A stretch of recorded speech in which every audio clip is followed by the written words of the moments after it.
The only person that'd be live streaming would be Len, and he's here, so we don't have to worry about the live stream. You're a one-man audience. No, we've got Cheryl. Hi, Cheryl.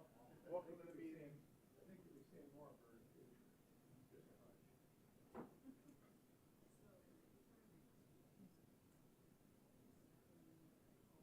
Now, Cheryl, there's no heckling, no throwing tomatoes at things you don't like.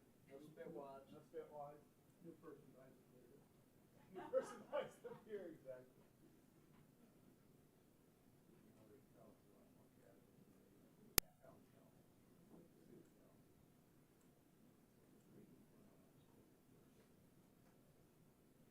There may be times when we will be more formal, Yeah. but Good luck. we'll do that when we have to.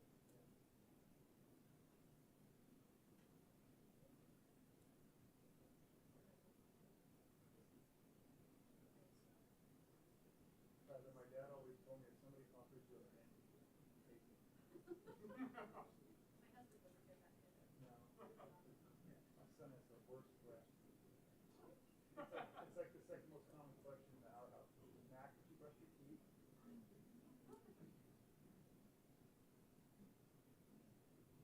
That girls. Yeah, they brush their teeth. Yeah. Somebody go pull out here. Scott? Yeah, we'll wait for Scott to come back. Ask him to go. Oh, you asked him to do it, and now, so you're the reason he's gone.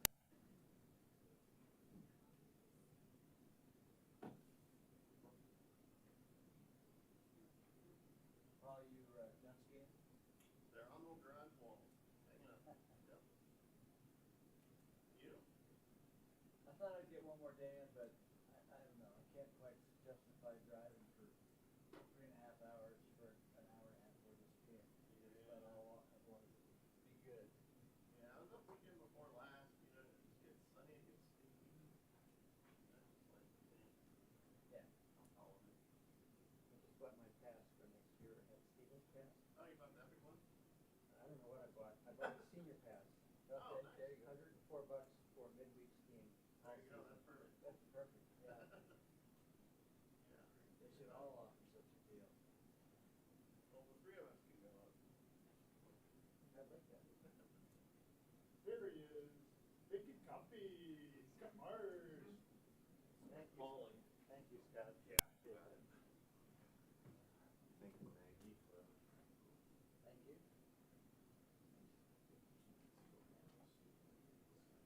Thank you, Counselor. Last You get the large font? I did that.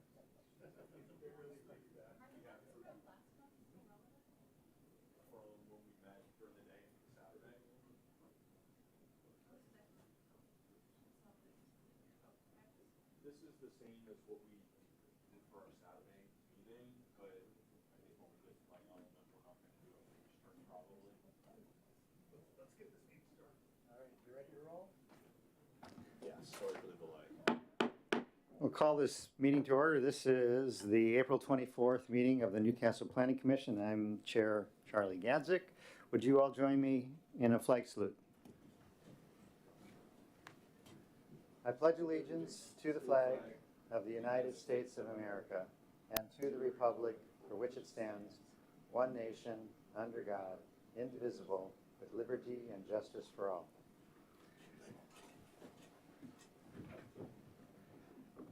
Director Fitzgibbons, how nice to say those words. Would you call the roll? I will. Commissioner Marsh? Here. Commissioner Quick? Here. Commissioner Lowe? Here. Commissioner Van Atta? Here. Vice Chair Kennard? Present. And Chair Gatzik? Here. Does anybody have any changes in the agenda? Seeing no heads or comments, we will consider that approved. The minutes of March 27th have been given to you. Does anybody have any changes in the minutes of March 27th? Okay, we will consider those approved as well. That brings us to a public comment period. I will now open the public comment period. Anybody in the audience who'd like to speak, please approach the podium.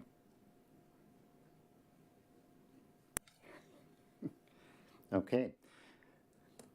Nobody in the chamber here wishes to speak. We will close the public comment period and go to commissioner comment. And I will make the first comment. I'll use my privilege as chair to do that, to say why Commissioner Amy Dantzler is not here. She is actually no longer a commissioner because she recently moved out of Newcastle. So she is no longer eligible to hold office. The move happened very, very quickly. The closing happened very, very quickly, much quicker than she thought. She thought she would be here tonight. So we don't have her presence, and I would just like to say on behalf of the commission and the city that we thank her for her service. As a commissioner, who's been here on the commission since 2015, I have to say I have never seen any other commissioner, myself included, who has been so diligent about learning about a topic and researching it and asking all of the questions outside of this chamber that you could ask in order to do a good job. That, along with just her incisive comments and observations, has made her a wonderful commissioner, and we will miss her. So, other commissioners who would like to comment on anything? I also would like to thank Amy. We had a couple car rides around the city, kind of looking through the different issues firsthand. And it was, you're right, Charlie. She asked a million questions and had a lot of great perspectives, and she'll be missed greatly. But it sounds like she's got a nice new home. So congratulations to former Commissioner Dantzler. I also want to note that yesterday we did a walkthrough at Risdon. The place is ready for a fantabulous town hall. I'm guessing one of the main topics will be what we're discussing here, every month. So I'm looking forward to seeing that go well. And I'm having lots of residents asking lots of great questions.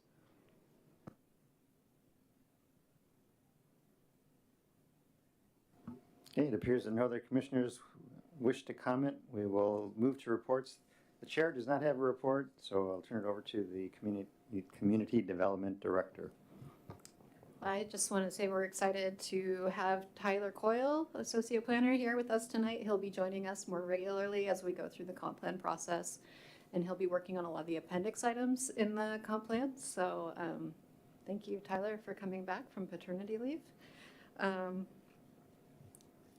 As staff, I would just say that we will also miss Amy. She had a lot of great questions, and I always felt like I had my homework to do. So anyway, I just really appreciated that. So yeah, other than that, I don't really have anything. So far, my portion at the town hall is probably going to be at the end of the meeting, if anything, to say much about the comp plan. But I do look forward to being at the table and hearing what we have to talk about tonight. And let me say welcome and congratulations to Aaron for now being appointed our permanent Director of Community Development after being a wonderful interim for a few months and senior planner before that and other stuff before that. So she's been doing a great job, and it's wonderful to hear that she got the permanent appointment. So congratulations, Aaron. Okay, that brings us to, we have no public hearings today, so we'll dive into general business. We're going to, our first two elements are going to be to continue the review of the elements of the comprehensive plan that we started back in March, and we will begin with economic development with Commissioner Van Atta. Does everybody have this in front of them? I'm not sure. Is that gonna hand it out? Okay. And there are spare copies over on the cabin over there for anyone who needs them. All right. I'm going to dust this off because I did this a month ago. So let me just start by saying I think economic development, this chapter, super unique. It's 3 pages long. And it is comprised of goals and policies, like all the other chapters. But in the appendix, there's a list of bulleted strategies. which is really unique to economic development. No other element really has that third layer, and it's buried in the appendix, which I find interesting. So, and then also let me just, I don't know, it's a little bit scattered here. The other thing I just want to say is if you follow like the politics of Newcastle, the budget comes up a lot, like how to balance the budget. It's always an issue. It's probably going to be an issue for a while. I mean, you remember a couple years ago there was the utility tax vote, which didn't pass, but part of that was to try to, get another source of revenue. Primarily what I have seen is they are balancing the budget by just, cutting staff, cutting some resources. And we'll go through this, but I think part of it is there really is, to get to the heart of it, there really is no economic development plan for Newcastle, is I think the bottom line. So let me jump into what I wrote here. Actually, let me stop right there. Any questions? Interrupt me, just raise your hand or whatever. Do you think there can be, when you say there's no economic development plan, clearly there's some stuff on paper that's words and people read it, Yeah. but are you saying that's not a plan, or do you think, what, are you proposing, I guess, something that would be more planny? Well, yeah, I am. Hold that question though. So real quick, let's just go back in time. Let's go to the survey data. Because we did ask the question, from the survey, ... I think that was where the, City of Newcastle will have maintained fiscal resiliency to ensure high quality delivery of services. So generally, and you can see what SCGA wrote, I won't read it for you because you guys have read that before in the pie chart, like there was 69% strongly agree that that's true, right? I mean, I don't know who would disagree with this actually. And then the follow-up question under B, please tell us how you would improve the statement, or if you disagree with it, please tell us why. Now, granted, they had, a little tiny text box to write comments. But I kind of broke them down. There were 107 different comments. There were quite a few comments of people that said, like, I don't own a business, or I don't know the business environment. There were comments directed at the city council. Leadership is failing miserably on this. They don't understand the difficulties of running a business. Go to the next page. Some people thought it was lack of commercial zoning. It was we should reduce taxes, offer incentives. Some people thought there's too many regulations. And then there's a kind of bucket of people with like, we need signage, marketing, maybe some actual industries besides the bedroom community. So all I have to say is there were a lot of kind of ideas all over the map. I don't think anybody who answered the survey has like the answer to solving economic development is what I got out of it. And then moving on down, in the areas around QFC and Safeway shopping centers, what type of development would you prefer to see? And that is really tiny, but 57.5%, 0.2%. Mixed and building residential above ground floor businesses. So mixed use building residential above ground floor. I think basically what they have, I think, at the Commons, right? So pretty businesses downtown, right? So overall, I think, people are, my summation of this is people are interested in seeing the downtown area prosper. But I think there's a real perceived lack of direction, or at least no clear direction on how to make that happen. That's what I got out of the survey. Questions? Comments? Okay. I mean, isn't number one, number two kind of the same? Mixed-use building, residential above ground, floor business. Mixed-use site, residential and commercial on the same site, not within the same building. That kind of sounds like the same thing to me. They are very similar, yeah. Yeah. And then my favorite comment was, we were a bedroom community gorging ourselves on wine and ice cream. That was my favorite comment. Guilty. Guilty on both accounts. All right, now the other interesting thing is I was looking at RCW, what is it, 36.70A.070. That is the chapter that list the required elements that the state of Washington wants for the comp plan. Interestingly enough, the economic development element and the parks and trails element technically aren't required elements. And it has to do with, maybe you guys can explain this better than I can, it has to do with there was some funding that was supposed to be given to cities to help develop those elements, and that never happened. But you can still put these elements in. I'm not proposing we remove them, especially parks and trails, because I think that one's key. But I just wanted to call that out that, they're not, those two are not actually required. And the guidance, RCW has changed over the years. So if you jump to page 8 of 13, where I have to start the actual comp plan that we have today. All of the elements start with this, purpose and relationship to the GMA, and they list the things. Technically for us, we don't really have to list much because it's not required.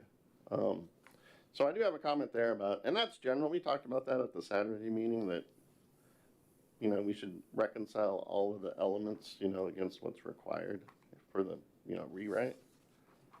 So Paul, Yep. may I have ask a question on page 3, Yep. the sentence above the source, it says a city that has chosen to be a residential community is exempt from the economic development element requirements of this subsection.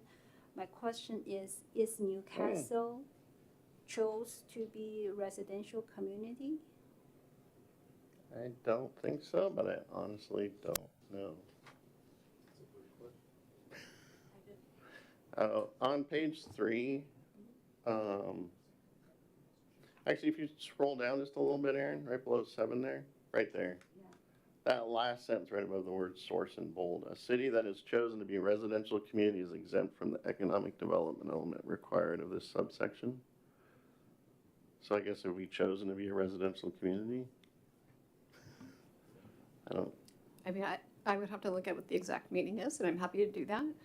But we do have a downtown plan, and it's been there since the 70s at least. Yeah. So I don't know that we've chosen to be a residential community much. I would think like Medina maybe would be more of a residential community. But Yeah. Yeah. Maybe something to research. It might also be tough to, even if Newcastle at this point thought it wanted to be a residential community. I mean, given the job targets that we've had as well from King County through Yeah, the years, yeah. I mean, that's probably a factor as well. Yep, I would think so. And Let's see here. So if you flip to page 4, the current requirement is in the middle there where it's in parentheses 7. So an economic development element establishing local goals, policies, objectives, and provisions for economic growth and vitality and high quality of life. A city that has chosen to be a residential community is exempt. So it's basically that first sentence. I mean, it's pretty wide open, right?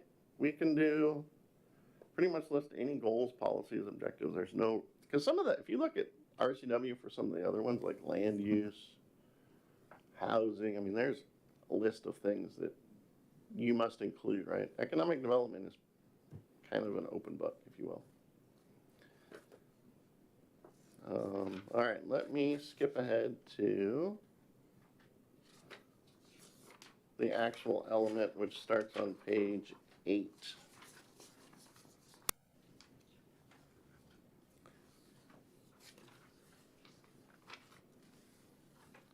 All right, so again, just like the other elements, there's the goals and there's the policies. For the most part, I don't have trouble with these. If you read them, they are just generic. The G1, the city should support economic growth through business retention. Okay. G2, the city should promote creation of family wage jobs that serve the residents of Newcastle. I mean, they're all just kind of, to me, milk toasty. They're not, yes, those are great goals, and if you read the policies, they're equally, I think, as generic. I think really the meat of this chapter actually was kind of in the appendix. where they listed these strategies. So if you flip to page 11, these are the strategies that were in the current comp plan. You know where it says EDS1 or EDS2? It's a list of ideas of things, you know, the city should take on around, you know, simplifying permitting, promoting mixed-use development, on and on and on. Again, I don't know if you need to read every single one of them. I think they're all kind of good ideas in their own right. I think the one I really want to call out, though, is EDS2 is an advisory commissioner committee comprised of key stakeholders such as major landowners, business owners, school district, you know, blah, blah, blah, blah, blah.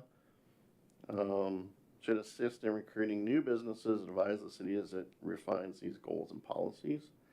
And then I have some maybe alternate language there, but I think the biggest thing I don't know where to put this, because personally I would move all these strategies out of the appendix into the main element because I don't think anybody reads them. That would be one change I would make. But I also think the city really needs to have a person or a group of people that are talking about economic development, I think is the bottom line. You know? I mean, there is a space between Tapatio and Jet City Pizza that's vacant. Yep. Has the city gone out and said, hey, here's some businesses we'd like to see move in here, or talk to them, or, I mean, it'll be, whatever moves in there, it'll be just a surprise to the city as it will be like to me when I drive by and I see a sign.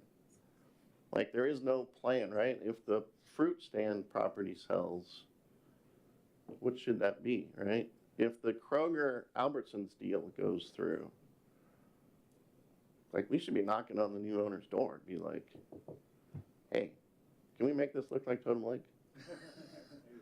Right? I mean, I don't think we have a plan. I think we wait for, you know, I think we're waiting for it just to happen by itself, and I just think we just can't do that anymore. So, but I don't know how you, I don't know. I don't know if you can move these strategies up, or, I mean, a goal, hire a development director, you know, to do business development. Is that a goal? I don't know. So I guess I'll open it up for discussion. I mean, it's kind of a wide open chapter. Commissioners? I mean, I appreciate your thoughtfulness here, Paul, and I also appreciate a little bit of your kind of throwing your hands up in the air on it. You know, I think this is definitely an element that is interrelated to a number of the other elements, including land use, which I know we're going to talk about here in a minute. And I think that, you know, the last meeting we were here, and one of the things I was talking about, or asked questions about, what kinds of incentives can we think about that go beyond just zoning, right? What's the zoning going to look like? What are things we can do to say, okay, look, if you're going to build, you know, 4/2 downtown, you know, in the context of the last meeting, I said if there are a certain number of residential units that are targeted for below 50% AMI, maybe we give you as a city a different floor, right? Or you get to bypass design review or things like that. And I guess I would reiterate that here and say, you know, there are really tactical things that we haven't had on the table here yet for this discussion that I think are worth talking about. And I think those same types of incentives that are tied to commercial development, and commercial development that, you know, makes sense for the city of Newcastle and provides, you know, support services for residents and creates jobs that are going to be supportive of the King County job targets. You know, I think if there are ways to not just incentivize businesses to come to Newcastle, but also make sure that there's a development environment that people can actually get development done here and can actually build developments where businesses can go, then, you know, I think that's an important part of it. I mean, these things are all interrelated, and I think that's part of it.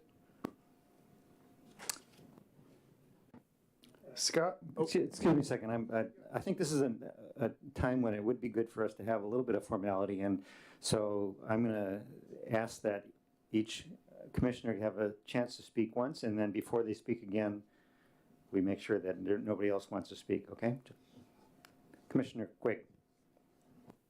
Scott said development environment, right? Those are your words. Is there a way to determine what a development environment is? Is there a way to find out what the developers look for, right? I mean, you know, why did LeBron James go to the Lakers? Why did Tapatio choose where they chose? Why did Macy's go where it went? Why is, you know, the people that are developing things, what do they care about? And I'd be just curious to see what they think about. I never even heard the term development environment, but, you know, I think Scott makes a really interesting point, and I'd be curious what it is. Why does it look kind of like strip mall, Safeway, QFC, and not nicer, right? Why isn't there a lot of investment maybe in making it look nicer, which might attract? I don't know if that's what it comes down to. I have no idea. Is it parking? What is it? What is it that I'm not a developer, don't pretend to be one, but is there a way that we could find out? I'm asking Scott really. Is there a way to find out what developers need for a development environment? Vice Chair Kennard. I think that, you know, we have a downtown business plan, which kind of outlines what we want to see. And so what I think we would like to do is to implement that plan. And in other development scenarios that I've been involved in, there are some tools out there that the state of Washington just doesn't have. Tax increment financing is one of them. Otherwise, in my experience, if someone wants to come in, a lot of what you might be considering to offer, they would do it whether you offered it or not. I think part of what would be helpful is to, if it were me in charge of the city with unlimited funds, yeah, I'd have somebody assigned to the job of community development, and they can then approach. Well, they know the city, they know the business plan, they know what it might take to get something done there, and then approach developers who have the capability or maybe the interest in implementing the downtown plan. Because right now, developers, unless they're sort of driving by and go, that looks like an interesting area, what can I do here? They're not going to know that. And I think it does take an economic incentive in terms of the owners of those parcels. They're fully leased for the most part. There aren't too many vacancies. So in order for them to stop all that revenue and tear it all down and redo it, there's got to be some significant upside. We don't have the ability to influence that, and any monies we would have would be pretty much pennies on the bucket compared to what that would cost. So yeah, I think education, if we had either an individual who's their job, or maybe I think your idea of a little commission that would kind of brainstorm those sorts of things. And then ultimately the market will determine it. So yes, if the merger goes through and one of those grocery stores goes away, that might be a big enough hit for a landlord to decide something new would be worthy.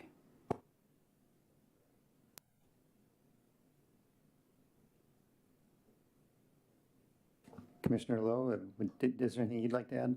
Yeah, I also second Paul's observation in this economic development plan. It feels very generic written, and I feel like city can do more. Or one thing I do want to say is, when we think of the development, I think it's more than just building new store. I think there's another really is overall business environment. People feel, I mean, it's not just we need to give developers or business money to attract them here.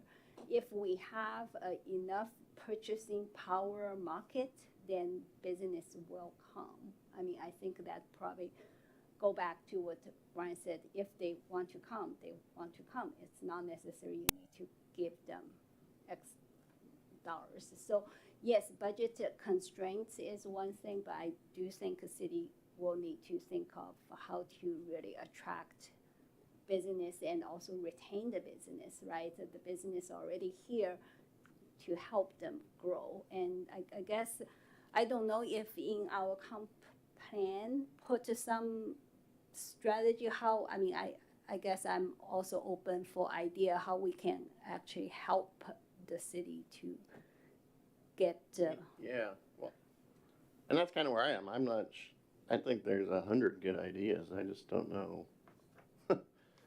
You know, the best, it's complicated because it's interrelated, like Scott was saying, with land use, and it's tied to housing, and it's tied to facilities, and there's growth targets, and, you know, and there's even what businesses we want, right? Maybe we don't want a strip mall. Maybe we want a car lot. I mean,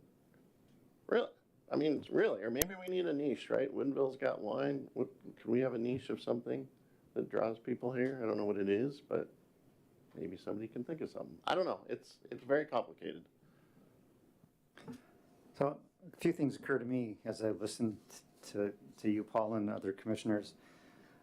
First, I wanted to let you know that there is some information that I should have brought to our attention sooner, but I just totally forgot, and that there has been a market study done for Newcastle. It was done as part of the downtown plan, and the study looked at what our market area is. By market area, I mean, where do people come from that shop here? So it showed who comes to our Safeway and our QFC. And the other thing it did was, I believe it had some information about what retailers require in order to locate someplace. Not actual requirements, but what do they look for, and what is realistic to expect that someone would want to locate in our commercial area. There are businesses that won't locate anywhere but in Bellevue Square. No place in Puget Sound except for Bellevue Square, because that's the only place they'll get the customers they want. There are others that will locate elsewhere. So there was some information in that study. So Aaron, I'm sure we could find that, and maybe you could circulate that to us by email and see if that gives us any enlightenment. Second thing, we don't really have much potential for economic development unless there is redevelopment. I base that statement on the fact that there is no land that is sitting vacant. There's only maybe one or two storefronts that are vacant, and in the normal, I don't know what the normal churn would be, but that strikes me as being pretty normal. When we opened up a bunch of retail space, it was leased up fairly quickly up in Newcastle Commons. So it appears to me that this is a place that is attractive to businesses, and when there is a place here for them to occupy, if it's the right fit, they will occupy it. There is, the owners of these properties here enlist, I assume, commercial brokerage property management firms to match clients with space. And so there's already somebody looking to find a tenant for that space that you mentioned. I wonder if the city, a person that the city could hire could match the sophistication of those people and the data that they have and their insights into the market and do any better of a job than the private sector is doing already for that. And then last thing is we have received a suggestion that perhaps our zoning for the downtown area is too restrictive. There are several uses that are excluded as acceptable uses, and I believe light industrial might be one of those. That's the example that the comment was. So just a question for us to consider is whether or not it would be, we would think it would foster economic development if we were less restrictive about what is permitted to go into the area that is zoned for commercial right now.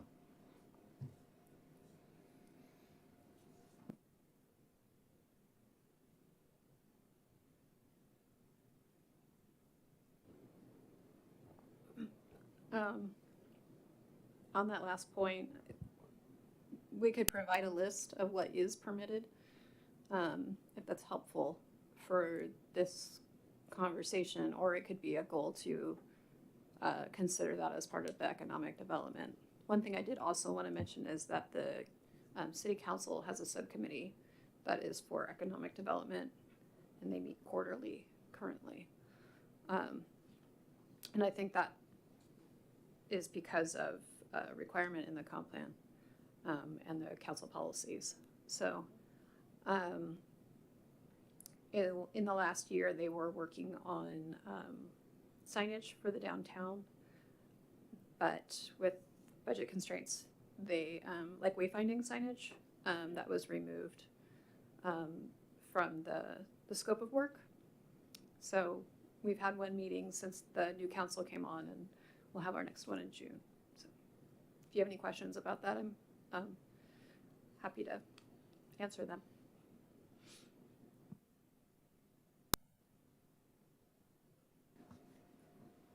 I heard two concrete suggestions from Commissioner Van Atta that we maybe should offer some response as a commission. One is to move the strategies into the main part of the plan, and the other was to recommend that the city hire an economic development coordinator or create a position. Am I correct, Paul? Yeah, although if you move the strategies in, one of the strategies is to create that position. Were there any other things that you would consider concrete things that you'd like the commission to weigh in on? Let me look.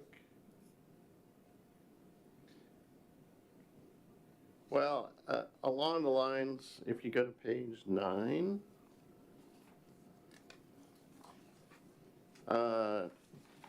I added a EDG6, which I think Aaron actually just touched on, but the city should support economic development through an aesthetically pleasing environment.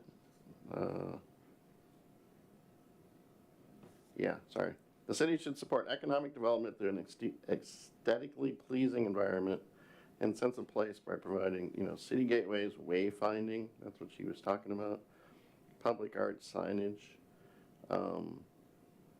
I do I like something like this because I do think these things do drive businesses to people to stop in Newcastle, having some signage that says, over here's the whatnot, whatever it's pointing to. And obviously they were talking about it at the city's commission. So maybe that is a goal or a policy, I don't know. I think that's maybe the only other one I wanted to bring up.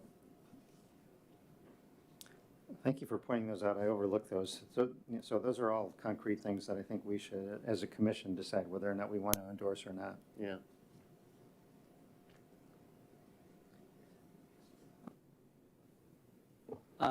Relative to a new position, I don't see this, I'm not on the city council, but I certainly sense that they're not desiring to add a lot of cost to the city. And I suspect that you'd have a hard time getting any payback from a position like that. But a panel of some kind, I don't know what the right title would be, that might be, that's referred to in here, I think would be more productive and cost effective in trying to identify, where our opportunities lie. Yeah. And then maybe suggest some strategies as to how we go about it. It could even include come up with, find a developer and then see if that developer might be interested in what we have as a framework here, or suggest things that might be in their benefit. So employ the public sector, private sector a little bit to help drive economic development. That's what I was saying when I mentioned, Scott Marsh mentioned the development environment. Ask the developers. I mean, we put that beautiful open space under the tree apartments. It's still open and beautiful because it's, there's no parking. The people are just driving by it. Nobody shops over there. It was an interesting idea, but I think if you'd asked the developer, will this work? They'd say, no, you're wasting your money. Just, make it residential units. They would have probably told us that. So I think Brian's right. Let's engage people that know this. Who's on that group, by the way, you mentioned that's meeting in June? Deputy Mayor Lakosha, Council Member Charbonneau, and Council Member Griffin. I think they should meet with the developer, somebody who knows the business. I think they should too. If I may make a comment on that, actually something that as part of the, if we have any sort of strategic plan update in the next year for the downtown, one of my goals would be to do a development forum and actually have a forum with developers. So Oh. just, the thought is out there, so like mine's.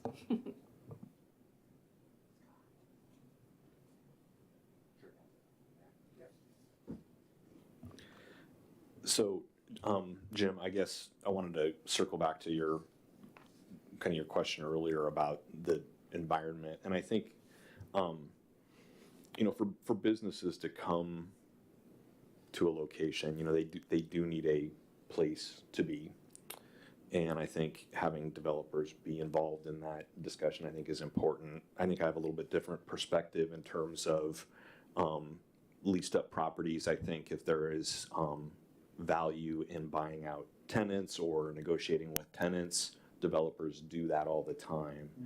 And I think these properties here may or may not be right for that. The owners may or may not be interested in that. But if there is money to be made, somebody will look at that and see that, right? So that is where I guess I would come back to saying, we have a plan, and I think that's really important and it's great. And I think it's been there for a long time and nothing's changed.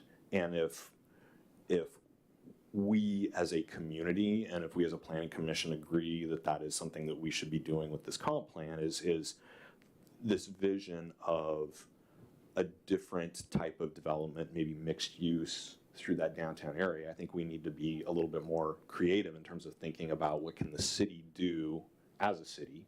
It can't do the development. It's not going to make the investment. So what are the carrots that a developer looks at and it says, okay, well, it's worth paying off all the tenants in this building to go out of business for 12 months, right, while we're redeveloping their property and we put them back in new leases in a way better building. And developers do that all the time. I think the other thing that is important is when I say an environment or a climate for development, I think things like permitting, and cycle times on things, that's important. The process is important. Developers, look, I'll tell you, I work for a company and we do construction projects in properties we own in other cities around King County and in the Puget Sound area. And there are cities where you wait 6 to 8 months to get a permit sometimes to do work. And I tell you what, that makes a difference because that is dead time.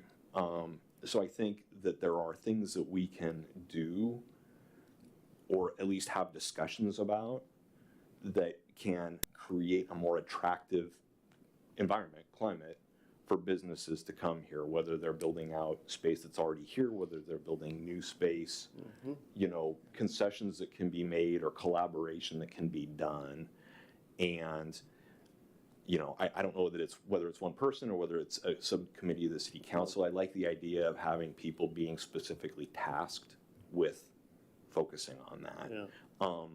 But I do think that there's a bigger discussion, and this is a place where I think economic development and the land use piece certainly overlap. I don't talk about it as much in the land use, what I have prepared for today, because I knew we were going to have this conversation. But I think it's equally relevant. Remember that remember that we're talking about the comprehensive plan. We're at the 30,000 or 50,000 foot level. And the plan isn't really the place to be developing tactics, right? Yeah. So just to keep a focus on where our responsibility lies here.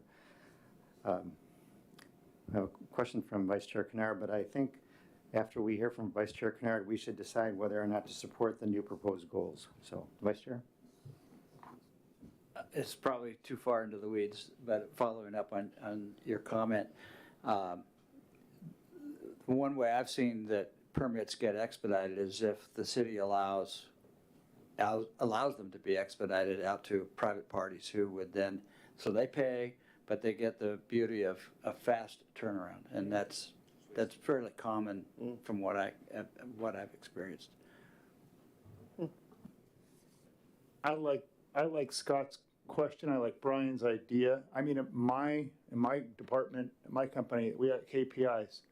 If you're not turning things around in a timely fashion, you get fried, right? So I'm not saying we put it, Tyler, how fast are you getting everything done, right? I don't think we do it that, but there's got to be a way of saying, like, compared to other cities of our size, what's the experience in terms of a permit for whatever we're talking about? And if we're slower, maybe we need more staff, or like Brian said, different ideas. And if we're fast, then we're cool. But I mean, there's no reason I can't think even at a 30,000 foot level, because I think we have that for other stuff, right? Like crime or utilities or whatever it is. Is it the level of service? Is that what it's the level of service thing? I feel like there could be some for permitting, which would go to Scott's thing about if I can get built quickly, I'm more likely to do it. If it's going to take me forever, I'm less likely to do it. That's my thought.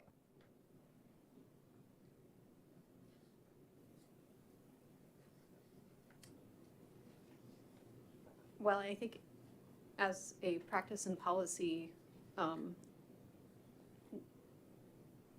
reviewing a level of service for permitting is always a good idea. I would think for the comprehensive plan, it would be a directive to look at that. Like, the goal is to provide reduced permitting cycles for certain types of development. Or, the policy is the city shall, I don't know. But then you could come up with a policy more related around that.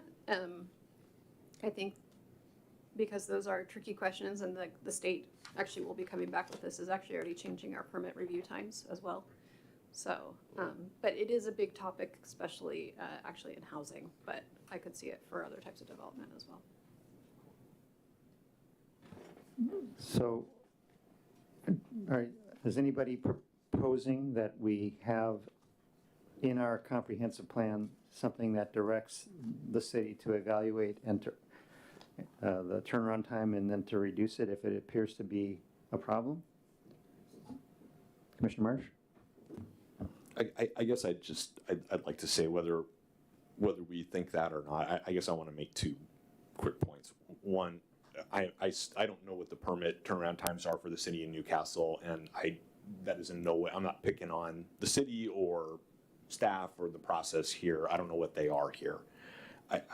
But I think more to the point of what Jim was saying, maybe I'll put it a little differently, is to the extent that we can be, it's a competition for dollars, and to the extent that we can put policies like what Aaron just said in here that make us competitive relative to other similarly situated communities around us and give us an advantage, I guess that's what I would propose here. And I don't know what that is. I don't know if that's more discussion, or I don't know if it's the permitting timeframes, Charlie, but I think it's more about how do we create a more attractive place for businesses to come and build out, and because there's plenty of money in Newcastle for people to spend. Disposable income is not a problem here. So it's like, how do we get the businesses here? We got to give them places, and we got to make it attractive.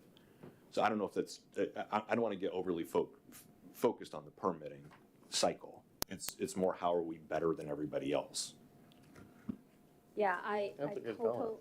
totally agree with what Scott said. I was also thinking it's more like the task is to create a business-friendly environment. Maybe, permit, the short cycle of that is one of that, but more so it's this just the overall environment need to be business friendly. People want to come and they have, money to make, and also in the way also enhance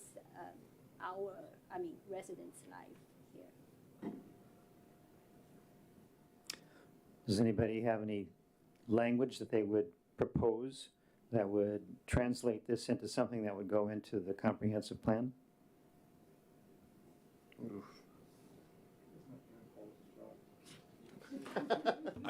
Honestly, I was gonna say maybe rather than try to craft a goal in language, I mean, I guess, can we give that direction to our consultants and say, look, this is what we want to do?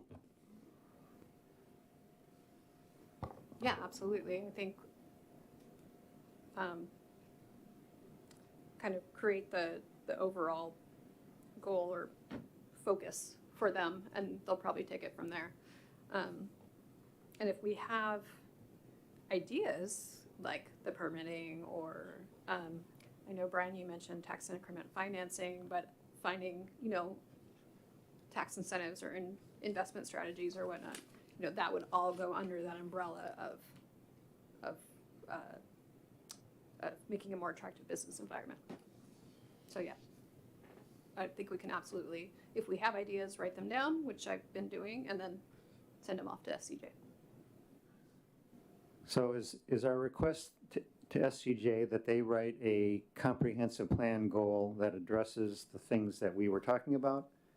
Is that what, I'm looking at commissioners now, is that what you're suggesting? Okay, so now, let's write down what it is we want them to do. Any commissioner, write an instruction for SCJ. What would that instruction look like?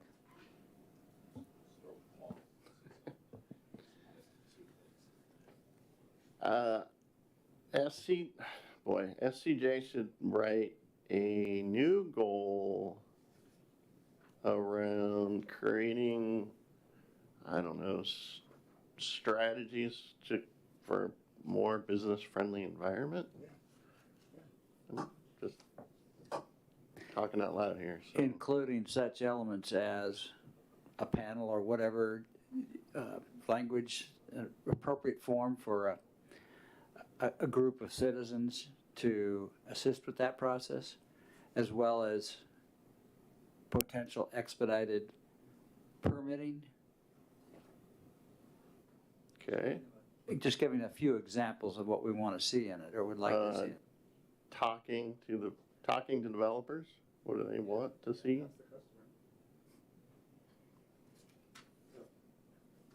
What are those, for instances, again, did you write those down? I did. What did you write down? She's quick. Should write a new goal, strategies for more business-friendly environment, such as, well, I wrote it as engagement, but either having a committee, which we have, or commission, permitting strategies, forums, or developer conversations. And the other one I wanted to ask about was sort of like monetary or tax incentives, or if there are other strategies that way. Thoughts? I suppose, other economic incentives available within the state or county that we should be considering. And I think layering onto that, I think that's right, but also, economic and non-monetary things that the city can do to create, a more favorable business climate, right? For both for existing businesses and for attracting new businesses.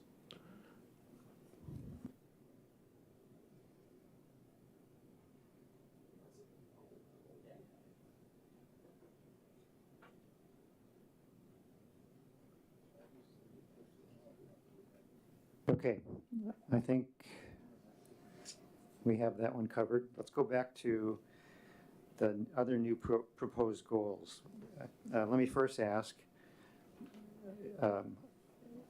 Do you want to talk about them separately, or do you want to endorse them all as a group?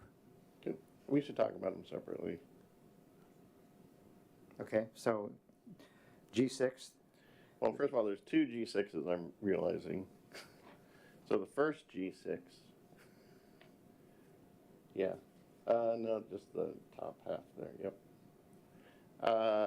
Yeah, this was just, you know, I don't know the wording, you know, the city should promote ways to grow the non-residential tax base, or the city should diversify revenue streams, reducing dependence on property tax and increasing revenues generated from retail sales and commercial economic activity. I mean, for me, I just added this goal because there was no real goal existing that talked about those things and, you know, where the revenue comes from. But thoughts from the other commissioners?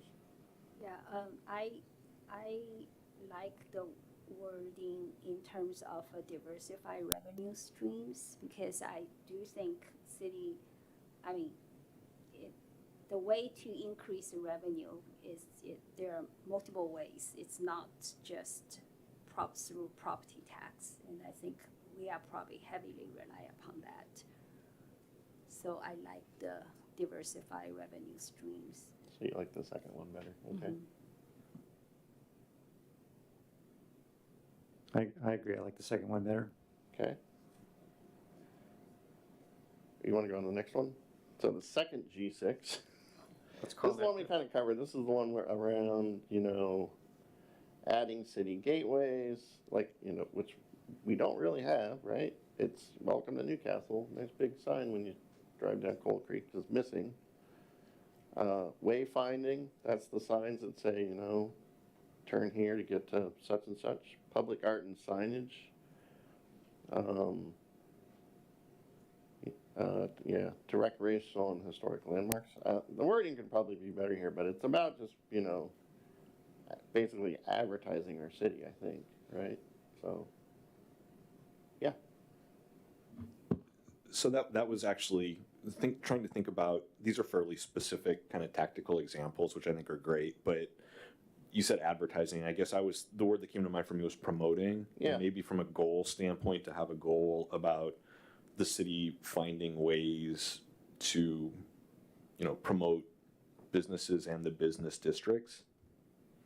Oh, I like And these that. are kind of examples of what that could look like. Yeah, no, I agree, actually. I like the word.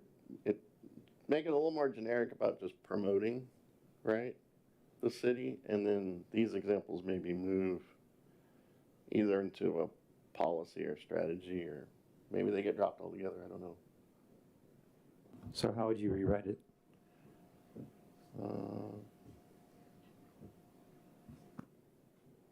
Should develop.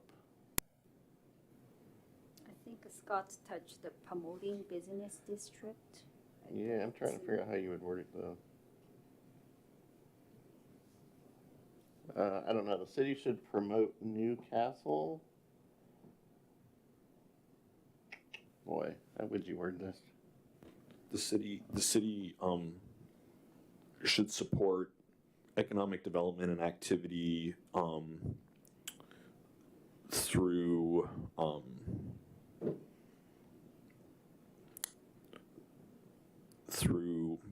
I'm thinking both temporary and permanent, or different types of promotional activities, because you can have like banners at Lake Boren, you know, the Lake Boren days, or, you know, the concerts, or you could have permanent wayfinding signs. But I think it's, you know, it's the economic development and activity through, you're trying to attract people, you know, through promotion designed to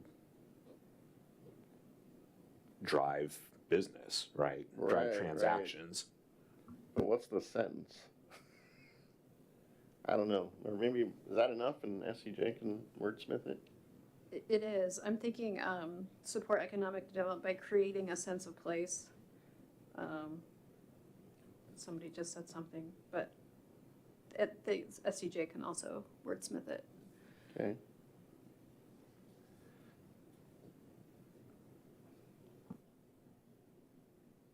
Then we call the Why don't we call that G7 now? That's G7, and then the G7, you can make that G8. But I actually think, I kind of want to strike this one, actually. I think when I added this, when we did the survey, we asked about, supporting local businesses. But I kind of remember from the survey result, there were comments about why just local? Why not just business? So I don't know if we need a goal specific to local business. Is, I guess, my take now. I mean, maybe you can genericize this, it's a goal around just business, but I don't know. Cool.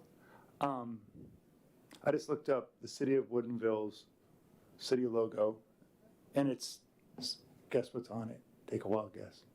You said wine, you were right. Grapes? I mean, our logo is just an N, right? Their logo, it's like a balloon floating over a river with wine.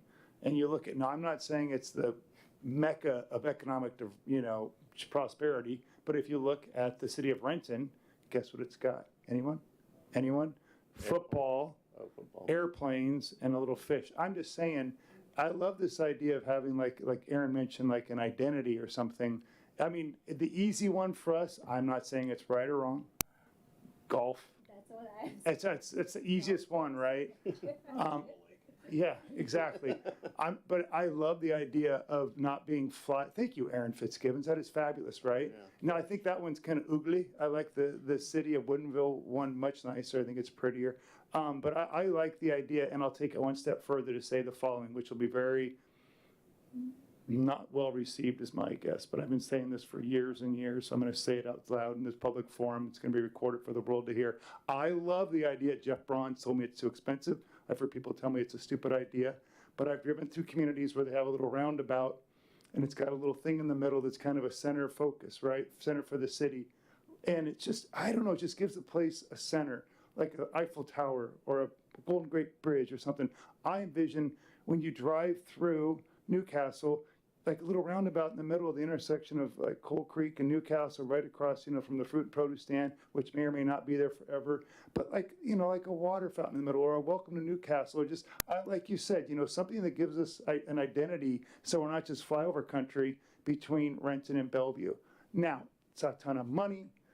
It would be very controversial, but I just want to say that publicly, since I've said it to about 100 of my closest friends privately.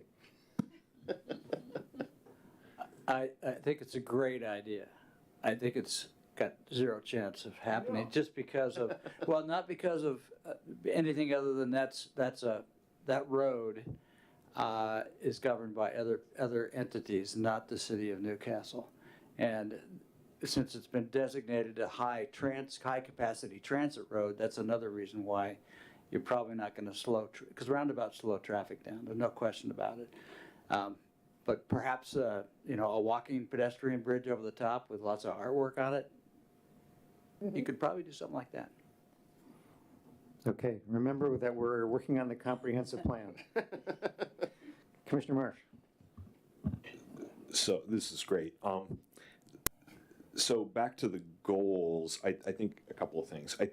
I think that what is in this third goal you have here, I think conceptually, I would propose the idea of developing strategies to support local businesses and, retention, their success, investing essentially in their success.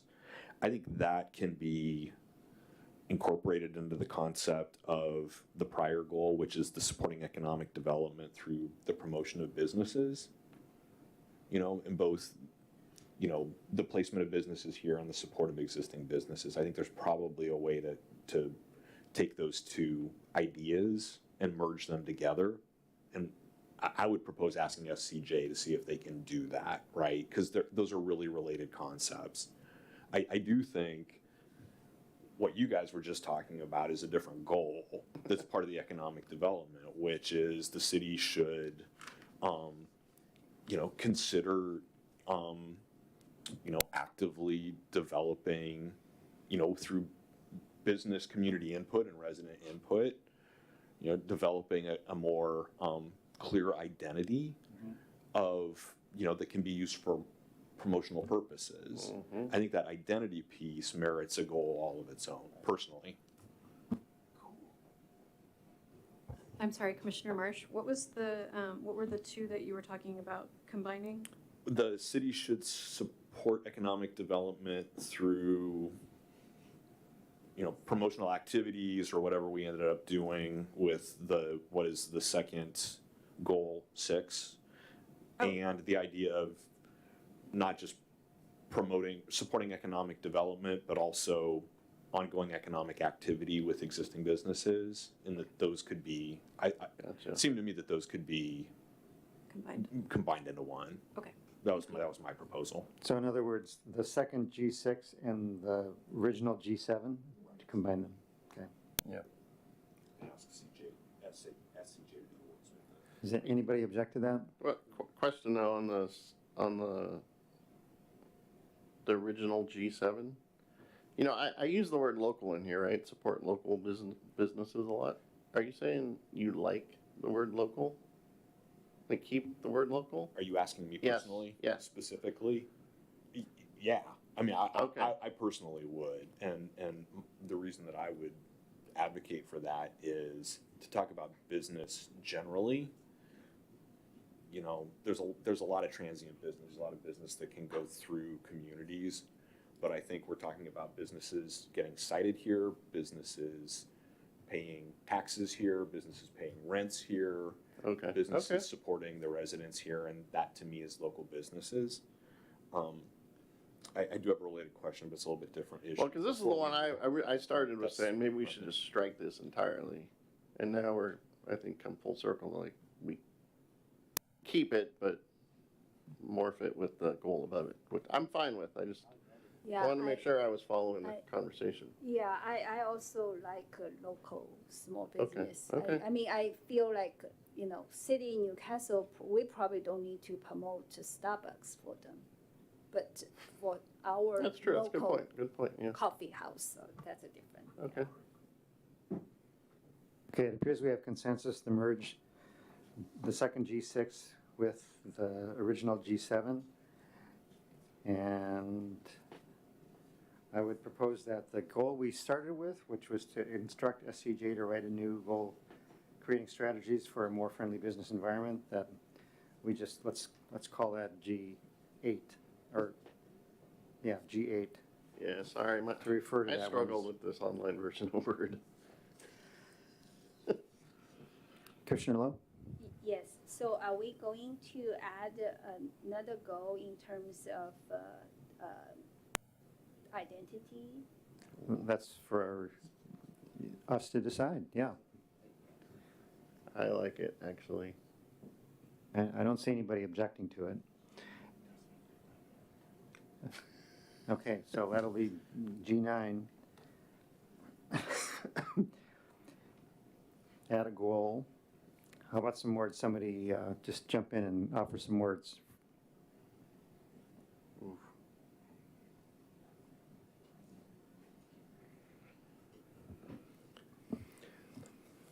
The city should collaborate with the business community and residents to develop an identity that can be a city identity that can be incorporated into promotional materials for economic development and other municipal purposes.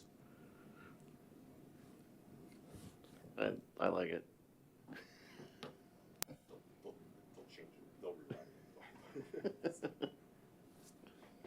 You got that, Aaron? Collaborate with business community and residents that can be, this is my shorthand, that can be promoted into economic development and other, was it city materials? Municipal purposes. Porpoises.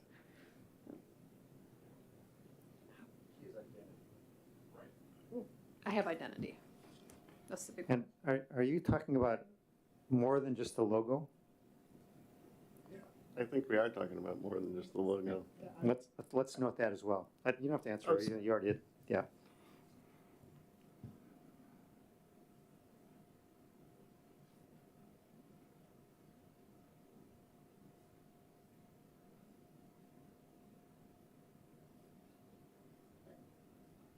Okay. Commissioner Marsh. I have one other question about this element before we leave it. I don't know if can I bring up a related but separate topic? So, Aaron, this may start with a question to you.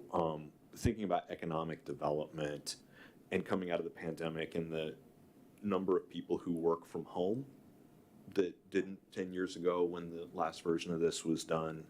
I mean, it's a very different circumstance for a lot of people. And do we as a city, I guess I'm trying to get a sense of, is there something in the economic development element that should somehow reference the increase of people who are working jobs that may be located elsewhere but are actually working out of their homes? There's no benefit to the city, is there? There's no like tax revenue, or is there? I guess I'm wondering if that occurred to you, Paul, to maybe reference that somewhere in here, either at a goal or a policy level, or if it's really kind of outside of the scope of this. No, the thought crossed my mind. I just don't know what the benefit is. Like, I work from home. I've been working from home for 4 years. But it seems like everything else is the same, right? I pay the same taxes. I shop here. I don't know. Aaron, I mean. I think it's probably indirect, just more people grabbing lunch from local businesses, people ordering more supplies directly to their house, so there's the online sales component of it. This may also go into the land use component if we're trying to capture people who are working from home. This also goes into that nodes discussion we've had. So just having places for people to go to who are working from home rather than just sitting in their basements. Yeah, I also think that probably indirectly, when people working from home, they tend to buy the house bigger size, and property tax also increase, etc.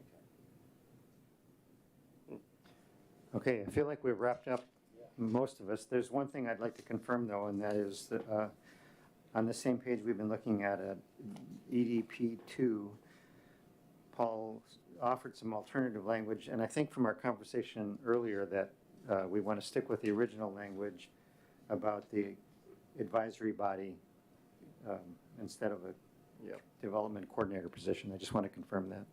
Yeah, I think that's true. Yep, okay. All right, then we will now move to, let's go back. I'm sorry, there is one more string.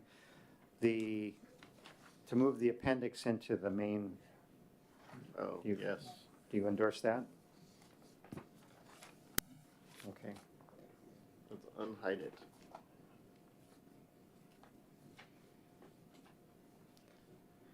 Okay, let's move to land use. All right. Last.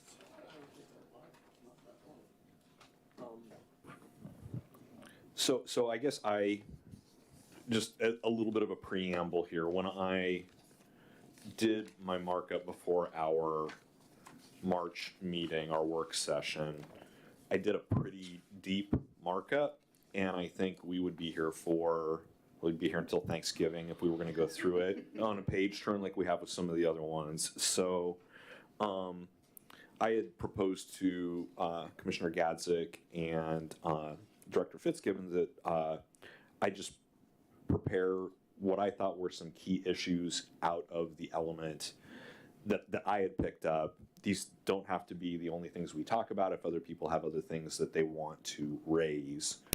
But I have a handful, I have like 7 or 8 notes here. And I guess if nobody has a better approach, and I suggest we have these conversations rather than try to do a page turn, because we won't get through it. But I guess let me read what I have kind of gleaned to discuss, and then we can go back and we can spend more or less time on any one of them that people want. and Aaron, these are in that email, and I don't know if it's easier to pull up the email thread with you and Charlie and me, or how, rather than these other notes. I assume that SCJ already has my markup and the other materials from the work session. So, okay. So the discussion points that I had pulled out, one is to confirm whether to continue to reflect in the land use element a preference for density of development to occur downtown and along Coal Creek Parkway. Second I had was to confirm whether there is a preference to integrate safety into the element when discussing development criteria. That's something that's come up again and again. Third, the current element describes a preference for using open spaces as transitions between areas of differing development density. And that came up a couple of times, and that strikes me as being at odds with some of the discussions we've had about middle housing as a transition between areas of differing development density. And I just wanted to confirm whether we think as a group that's something that should be retained, using open spaces that way, something that we should change, and we should voice a preference for middle housing as transitional, or be silent on that point is, I guess, an option as well. Fourth, Are we gonna go through these? I'm just gonna list out what I came up with, so you have them in your head, and then we can go back and we can walk through them. The fourth was a lot more than half of the elements policies focus on natural features, water resources, et cetera, in a very granular way. And I think that could be really consolidated. I think that those are all important things, and they're things that we need to be part of the element based on statute. But I think that there's a more efficient way to do that. And I think people looking at the comp plan are looking at it because they are thinking about development and thinking about housing, and they're thinking about where is commercial development going to occur and some of those kinds of things. And I think those things, natural features, water resources, coal mine hazards, all those things need to be addressed, but I think there's probably a more efficient way to do that, and I wanted to raise that. Fifth was acknowledging more expressly the legal overlay of the new applicable state laws, and also reference more specifically the county job and dwelling unit targets, because I think that those are not as clearly stated here as maybe is ideal. Something that we've been talking about a lot for a year, when referencing the neighborhoods that are currently zoned kind of R1 through R6, consider acknowledging the feedback that we got through community outreach from residents about retaining neighborhood features such as not having increased parking stress, not having increased traffic stress and risk to pedestrians. This kind of ties back into the idea of density of development in downtown and along Coal Creek. And I also, as part of that, consider referencing incorporation of the state legal requirements of House Bill 1110, et cetera, to the extent applicable to Newcastle, because I think that's something we saw in that community feedback. Consider reviewing, and these last two that I have are really just notes for SCJ. One is, I noticed a lot of internal inconsistencies of language, how the element is structured. There are terms that are used as defined terms that aren't defined. There are terms that are used in the RCWs that aren't referenced to the RCWs. There are RCWs that are cited that are out of date. Updating all of that, and somebody redrafting for that would be good. It's a mechanical thing. And then with regard to the appendix, I don't think that there's a lot from a substantive standpoint to talk about in the appendix, except that it's going to need to be revised to be made consistent with the new data that we'll have that's 10 years newer, as well as element updates. So those were the things that I identified. So really there are about a half a dozen things there to talk about.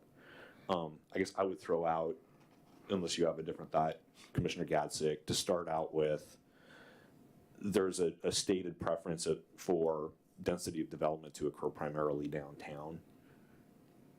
Is that something that should continue as we look at this next generation of the land use element? What's people's thought on that? Commissioners, anybody want to start? Wait, so it says that now, that Yeah, I mean, I have specific policies that I've noted here. If you want me, we can go back to that. But generally speaking, yes, the preference is for density, higher density development to occur downtown. I'm making a big statement here, so Yeah. we're not going through every policy, but yes, as a general statement. I guess my thought is that's still generally true, even if we're increasing housing density with like duplexes, I think, isn't it? Is that true, that that's what we're talking about? I mean, is that what you're asking? I think, well, I guess that's what I think what's written about increasing, keeping the density along Coal Creek Parkway in the downtown area, to me, I think is still a true statement. Okay, Even Yes, though, that's my question. even though we're gonna allow duplexes, so maybe densities in your residential will go up, I guess. Agreed. I think that those are two separate statements and they're not mutually exclusive, right? There are things Yeah. that we're going to need to do to comply with state law. Yeah. And that's actually the comment later where there's this tension within the neighborhoods, right? Where, there are a lot of people who have said, I don't want where I live to change very much. Right. I don't want to have, a lot of cars parked on the streets. I don't want a lot of cars running through. I don't want higher density here, except to the extent I have to. I think that we need to talk about how we address that here. I've got that split out. I think maybe we start there. But in terms of higher density, like if we're not talking about infill density, but higher density development, is the expectation that happens along Coal Creek Parkway and in the downtown core. What's the thought on that? My read on public comments has been that, yes, that's where they'd like it to be focused. And so I had a question about just exactly how much density is currently allowed in the downtown business plan. Does it, how many stories of residential above retail is allowed? So with density incentives, up to 5 floors, I believe, along Coal Creek, and then up to maybe 4 floors. But without the base density is 3 floors. So before incentives such as affordable housing, or I can't remember what the other ones are for that, but open space and other sorts of improvements. And that's something that we're gonna have to talk about in the future, is our appetite to go taller, if there is appetite to do that. But for now, we're saying around 5 stories. So will SCJ be making any assumptions about the quantity of housing that density represents versus the potential, or including, as a separate note, the potential for added duplexes and ADUs to kind of tell us that we're close to being able to accomplish our goals if everything was done that could be done? Yeah, so from our buildable lands report that was done, when Dave Van Noe was here,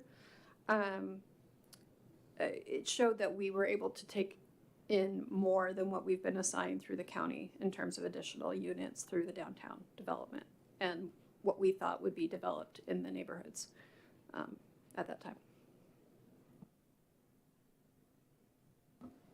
So I think the answer is yes, that remains the same. Okay, great.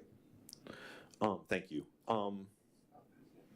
So I will jump down then. Do we want to have the related conversation about, Thanks, Todd. oh, is this from yeah, thank you. Okay, maybe actually I don't need that, I've got my own here, but,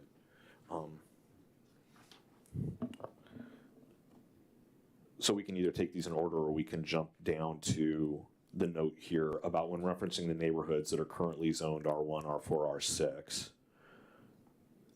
These, I think, are the neighborhoods where we've received the feedback that you were talking about, Brian, which is people don't want to see increased development there more than they have to, more than we're required under law. And I think there's a tension there in terms of what's acknowledged, how is it acknowledged, how is that referenced in the policies in the land use element. I mean, we've got to think about that, right? I mean, I guess I would suggest, and what I tried to do with my edits, I don't need to get into it, but thinking about things like parking, thinking about things like street safety, thinking about things like sound and noise, and light considerations. Some of the things that I think drive people saying, I don't want higher densified development around me in my neighborhood, which is largely detached homes. Do we reference that is the feedback we got?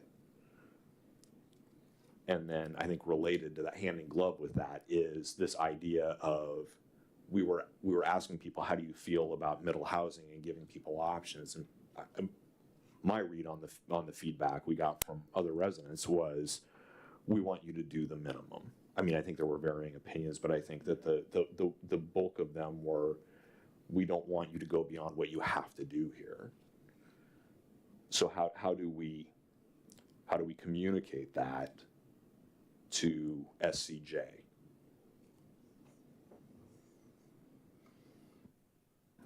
Well, one way is that we don't recommend anything that is contrary to that. So that would be an action that wouldn't require much on our part. We just avoid going counter to those things. That would be, I think, the simplest approach. So is that an instruction to SCJ to make sure that the policies are written in a fashion that's consistent with what we're going to do? We recognize that there are these legal requirements, and we're going to comply with those legal requirements. Is that what you're saying, or are you saying something different? I'm not sure I'm following. Well, I don't know that we need to tell SCJ that. If I understand what you're saying is, do we need to tell them that they should write the plan to comply with the law? I don't think we need to say that. Sorry. I think it's, my question, or I guess what this is, probably Scott also want to get some guidance or instructions. It really is, are we going to, I guess, spell out or acknowledge we are only going to do minimum, or we don't say, right? Is that wrong? Yeah, I think my personal opinion, I think we need to acknowledge, meaning I would like to spell out, we will be in compliance with law for the minimum requirement. I don't know if stay away from it, I guess it just leaves a lot of interpretation. Could you repeat that last thing? I could hardly hear you. I said that if don't say it, just it probably can leave different interpretation. And also, like for the residents, it's like, I think people want to, they provide the feedback. I think people also want to see if their feedback being acknowledged or incorporated into our plan. Mr. Kennard. So I would propose something like this, that, acknowledging state law regarding ADUs and duplexes, the city should adopt policies to minimize increased parking stress, increased traffic stress, and risk to pedestrians, non-motorized means of traffic, increased noise like that, so on and so forth. Just that we acknowledge we're going to follow the law, but these are the things that we need to be aware of to try to minimize the impacts of that change. I like that approach, yeah. All right. I think we have consensus on that. Did you capture that, Erin? So to me, it sounds, I just want to make sure that I caught that. Brian, you're using the language from this paragraph. And it's minimizing the impacts of parking stress, increased traffic. Is that correct? Et cetera. Yeah, and everything else, like architectural inconsistencies, which I think should be part of it. Yep. Yeah.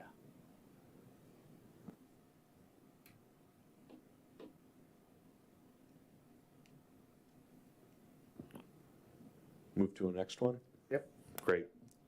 So I'm gonna jump back up to my second item here, which is, there are a few references, passing references to safety, but given the strong feedback that we received through all the community outreach in terms of the concern about public safety, I think that there are a lot of opportunities to reference not just SEPTED, did I get that right? Finally. Didn't call it sepsis. But I just, every time I get it wrong. But I do have, and again, I know we don't want to take the time, I did try in a number of instances to incorporate language into red lines that, again, indicated the integration of safety standards in not just residential areas, but downtown development areas, things like that. Again, I think that those standards, if we can reference those, that would be good. That would be what I would encourage here. Is there anything in addition that people feel should be included, or do people feel that it shouldn't be enhanced? I think it needs to be beefed up in the land use. It was the number one polled answer when we asked me what they thought about, and even when we didn't have it as an option, they were demanding, hey, what about public safety? So I think it's good to try to beef up the public safety part as much as possible in the comp plan. I think, and I didn't read, I'll admit I didn't read how you did that, but I'm sure it was brilliant. Yeah, no, I would agree. I think it should be beefed up.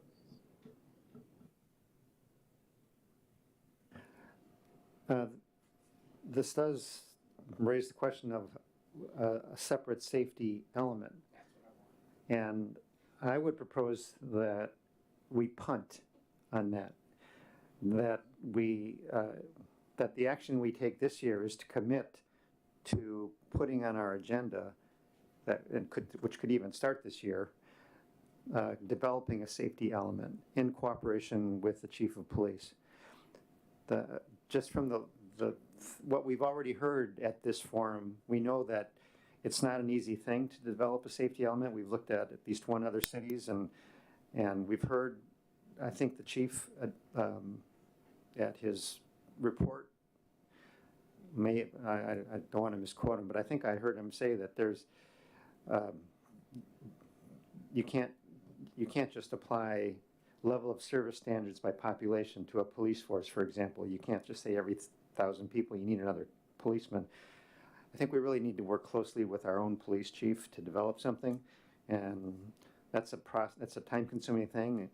So if we indicate a commitment to adding an element and then pledge to complete that work by sometime next year, that we will be responding to what we heard this summer at those meetings where people talked about safety. What do you think about that? I like that, and I think that that's additive to the changes here. And I guess would it be too much beyond what you're describing, Charlie, to include in the introduction to the comp plan that was something that we acknowledge, and while we didn't create a separate element here, can we reference that as something that should be included in the next version of the comp plan? Because I think if we had that from the last version of the comp plan, if that issue had been flagged or a different issue like that had been flagged 10 years ago, we probably would have come into the process thinking we need to add this and we need to do this, and we would have approached it differently. Maybe we do that for the next group of people who does this. I don't have any objection, so unless there is something that we don't know about how comp plans should be written that maybe Director Fitzgibbons or SCJ has to say, I would say sure. Yeah, I think we can absolutely acknowledge that it was a number one concern on these outreach efforts that we've made. I think I would suggest, rather than having a directive for a future safety element, a safety study that could be referenced from the comp plan rather than having it within the comp plan itself. One of the reasons being is that there may be things outside of the comp plan that it addresses. Another is that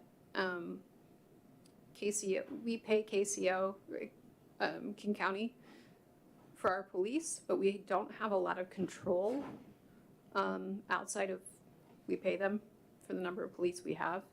And so I think incorporating something into our comprehensive long-term development program that would be an element that is partially with staff that are not under our jurisdiction could be tricky.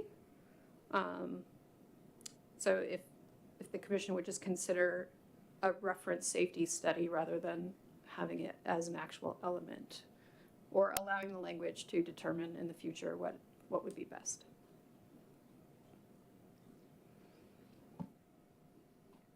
Commissioner Quigg. It won't be any surprise that I have a very strong opinion on this issue. When I ran for city council, however many years ago, is right there in bright red letters. The top of my little flyer was safe streets, and I said that, people say what's most important to you, I'd say safe streets. I felt good to hear when people talked to us. They kept on asking about police, and if you go to any Facebook, Nextdoor, Instagram, whatever thing, that's over and over. People talk about over and over again. There was somebody messaging about people, the solicitors in the streets, and because they have a permit and all that kind of stuff. And as an HOA guy, I get it all the time from the residents. So I'm not going to die on this hill. I will say, for years and years, the airplanes were kind of part of the Army and the U.S. military until they finally got an Air Force. They said, okay, you deserve your own part of the military. I feel like incorporating it into everything is a step forward, and it's responsive to what we've heard from the residents. And so I'm cool with that, as long as it's, not ignored, like Scott was saying, referencing what the people asking for, that's what we're doing. So as long as we're doing that, I'm happy. Yeah, and I think whether we indicate we suggest, I think it's a should rather than a shall. We don't want it to be an unfunded mandate, but I think referencing a study, I think just as long as it's a strong statement, I think beyond that it becomes form over substance. I don't care, but I think we are signaling for people over the next decade that this is something that this was the top issue in a lot of people's minds.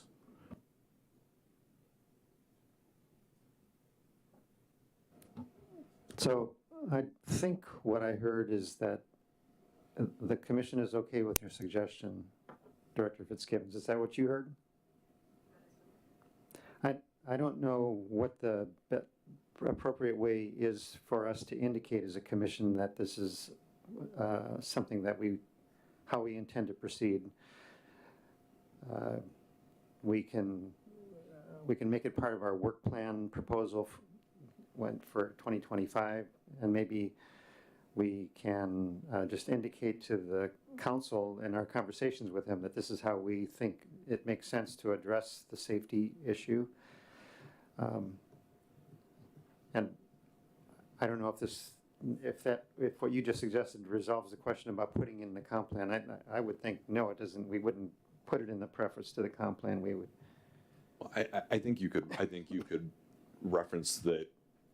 There was better part of a year of public outreach, and that this was stated as one of, if not the top issue that was, in terms of the weighted exercises we did. So, I think you could do that. And I think that was what I understood you were generally indicating too. That's what I took from your earlier comments was, can we have a more general statement rather than just incorporating it into the land use element?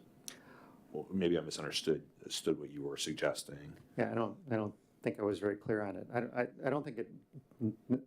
I think all you said about SEPTED belongs in the land use element. I think the a public safety element is a totally separate thing, and somehow we need to indicate our commitment to that and a timetable for it. I don't have a recommendation or an idea about what's the most appropriate way to do that, and or whether or not we actually have to put that in our comp plan someplace, the commitment to do that in the comp plan. I tend to think, no, maybe we don't need to put it in the comp plan itself. We just need to make that an official declaration through some other means. And I'm happy to ask, oh, I'm sorry, Commissioner Lowe. Yeah, I just have a question for Commissioner Marsh. So, on the land use P20, is that the add-on you have, or no? There's there's F, public safety and security. It's on page 8. Yeah, LUP 20. Yeah. There was, yes, I did add, so just for people who aren't able to see it, it says development standards and zoning and subdivision regulations should encourage and facilitate the following.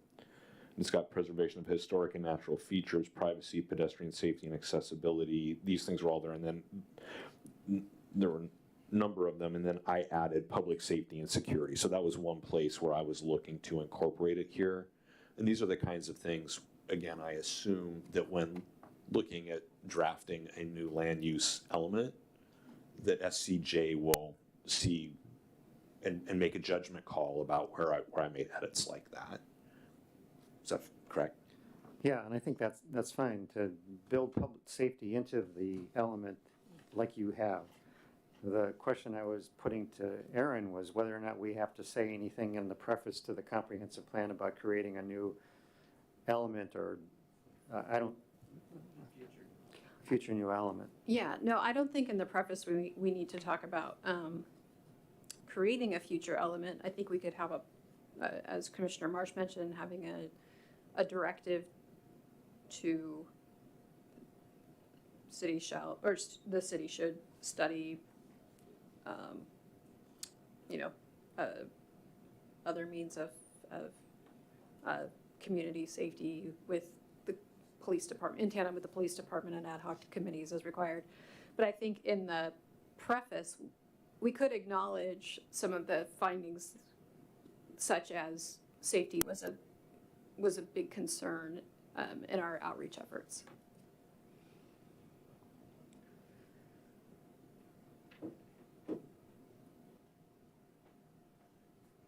Okay, shall we proceed? The next thing I noted here, and hopefully this is a quicker discussion, maybe it won't be, is number 3, the current element describes in a couple of places, it notes a preference for using open spaces as transitions between areas of differing development density. And when we've been, and this may just be my perception, so maybe we can just dispatch this if nobody sees it the same way, but it seemed to me that when we were looking at all of our discussions about middle housing, that was viewed as a mechanism to transition between higher density development and more detached residential. And I guess those two things seemed at odds to me as I was reading through here. If we're stating a preference for open spaces as transitions, and there's momentum behind, or at least there was discussion around middle housing, higher density housing as a transitional element between even more dense, higher density development and lower density development. I guess I wanted to just throw that out here and see if anybody else saw that the same way and had trouble reconciling those two ideas. May I actually make a comment on this one? One is, the question is it needed in the comp plan? Because it almost seems like a zoning code thing to me, like where should you place your landscaping? And the other thing is that with middle housing, we can't create any more, this is something that I had to look at as part of the grant that I worked on last year, but we're not allowed to make any policies that are more restrictive than for single family house or a detached home. So we wouldn't be able to have these open spaces or landscaping strips. We have these 3 different types of landscaping strips in our code, and they're required between like mixed use and detached housing, and I think we're just gonna have to tweak the zoning code for this one because we can't apply it to middle housing. Does that make sense? I'm not sure I fully track that. I mean, I guess I agree that to the extent that this currently says in a couple of places, and I can maybe point to them if you guys will. 29, 30, 14, I think was similar. Well, it's more 29 and 30, but or excuse me, 30. Yeah, my numbering got out of whack. But there are open spaces that are referenced as separation between differing land use densities, and if that's something that needs to be removed, I think we need to discuss that. And I'm just not you're shaking your head, but it's like. Oh, no, I was thinking of a different section, and I'm very sorry. I just forget what I just wrote because it's not pertinent to what you're talking about. I was confused. No, okay. Sorry. No, that's okay. So I mean, if we need to remove that concept here because that's not compliant then with law, then maybe that answers the question for us. But I wanted to flag that as an inconsistency I saw between what I was reading and what we were getting in discussions. So. Should we give SCJ direction? I guess maybe that's the ask, is do we give SCJ direction to say to the extent that the land use element has this statement that open spaces would be used to provide separation between communities of differing land use density, then I mean, should we just have those references omitted by SCJ? Is that the solution? Wait, maybe I'm not following, but why can't we keep the open space? I know, that's what I don't understand. I don't understand why we can't just kill it. Me neither. I mean, yeah, I guess I'm not, middle housing just says you have to allow it in residential. Well, why does that get rid of the open space? Well, middle housing is more than that. I mean, I think, we read books about it and we saw presentations about how it can be a transitional element between apartment buildings and detached homes. We saw that, literally that diagram that is in, I think, every middle housing article. It's the cover of the book. That has like differing, it becomes increasingly reduced density. You go to a fourplex and you got a duplex. And if we state here that there's a preference that open spaces should be used for transitions, then that's different than saying you're gonna have fourplexes for that or sixplexes for that. And I'm not advocating that it should be that. I just noted it as an inconsistency. If nobody else does, I don't have an issue with leaving it as is and letting SCJ do what they want with it. Yeah, so I think I followed Scott's comment here. It's kind of a little bit conflicting, right? The open space versus the different type of middle housing. It's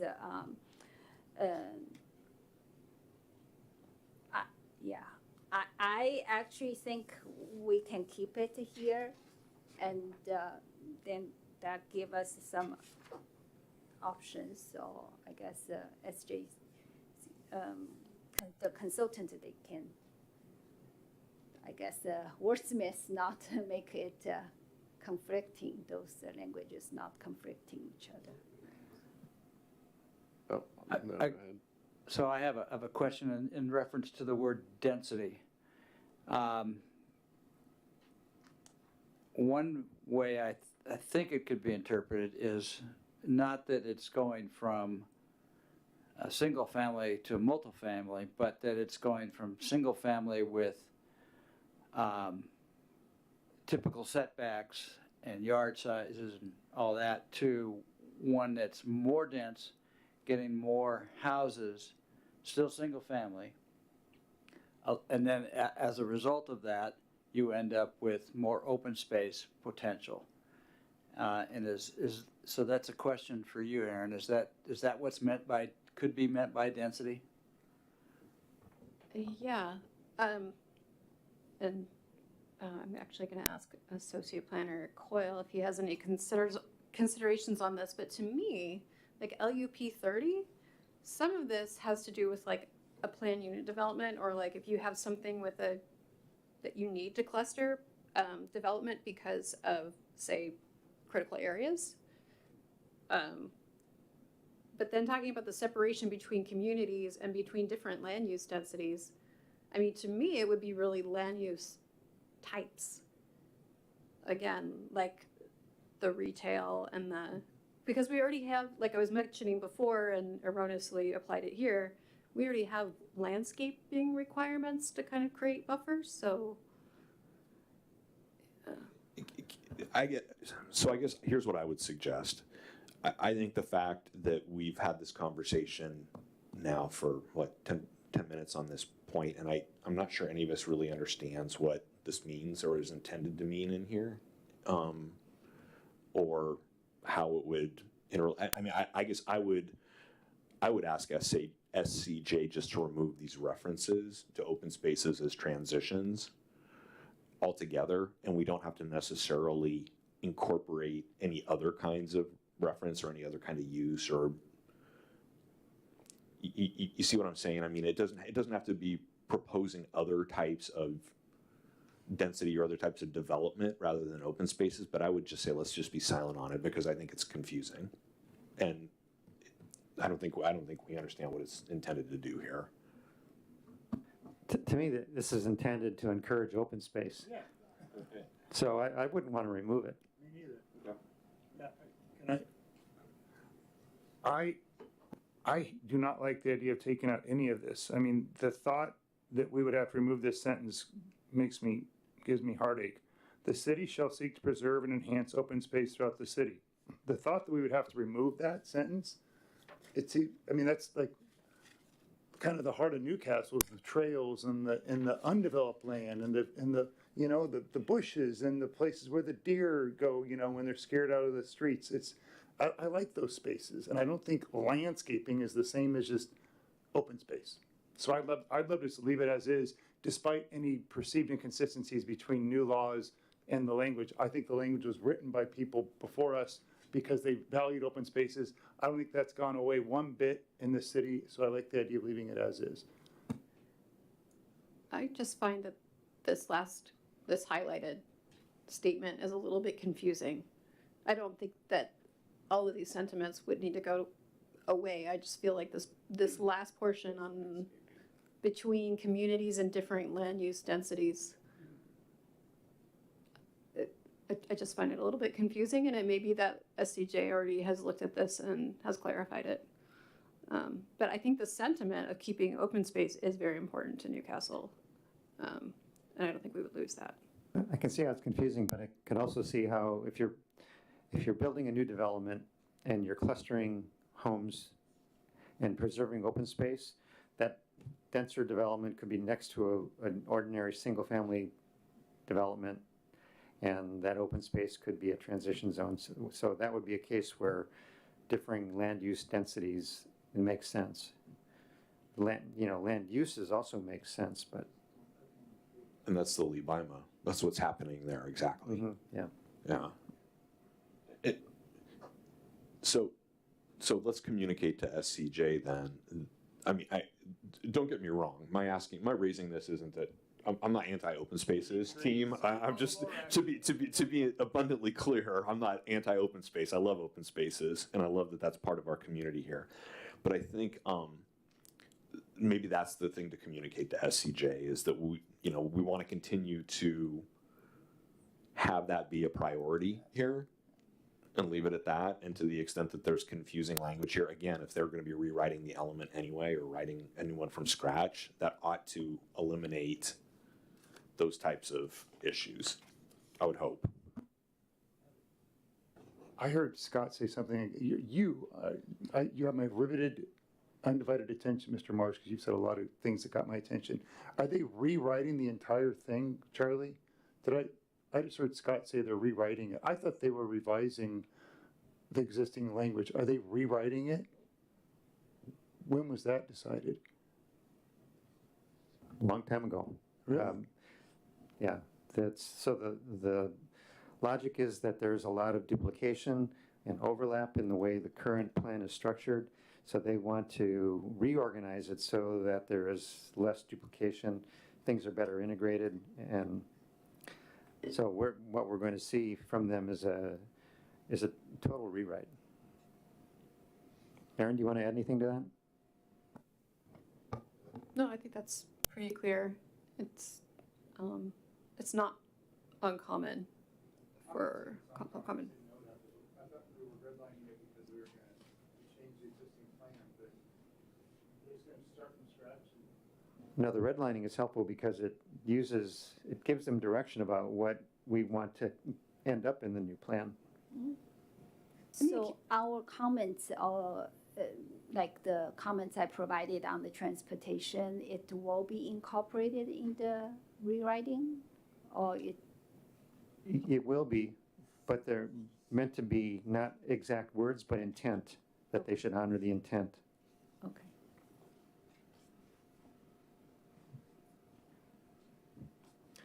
There was no better way to communicate that intent than to show the changes from the existing plan.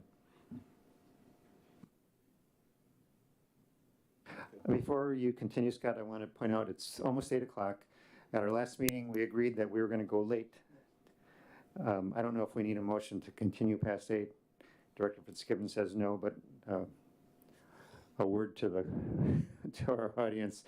We have a lot more work to do, and we're going to just keep going through it. So, continue, Commissioner Marsh. Thank you, Chair Gadsick. Actually, I'm hoping that there's not a lot left here, at least in terms of discussion points that I have identified. So the next item I had here was there is a significant portion of the policies relate to, there's open space, there's historic preservation, but then there's natural features, water resources, wetlands, vegetation, erosion, steep slope, and landslide hazard areas, fish and wildlife habitat, coal mine hazard areas, and I think that's all important, and I understand that. I think that as I read through this, I thought that there was a tremendous amount of redundancy, and Aaron, I think you might actually have up here a clean version of what I edited. I'm not sure, but I think I noticed that earlier was potentially the case. So this isn't the current version of the element, and these are my edits, it looks like. But in any event, I had made a bunch of edits, but really what it came down to was my perspective of this element is, as much as we need to reference the protections and the considerations that go along with having all of those cool, unique things in Newcastle, I think there's probably a way to consolidate the language so it doesn't take more than half of the land use element. And I would propose that we ask SCJ to do that. I think when people look at the land use element, they expect to see an aspect of that, but they're really looking for things related to how they can develop the land, how the downtown is going to be developed, those types of things. Is there any opposition to that or any discussion people would like to have around that? I would just say that I assume they're going to do that as part of their rewrite. That'd be great. Yeah. That cool? Okay, great, awesome.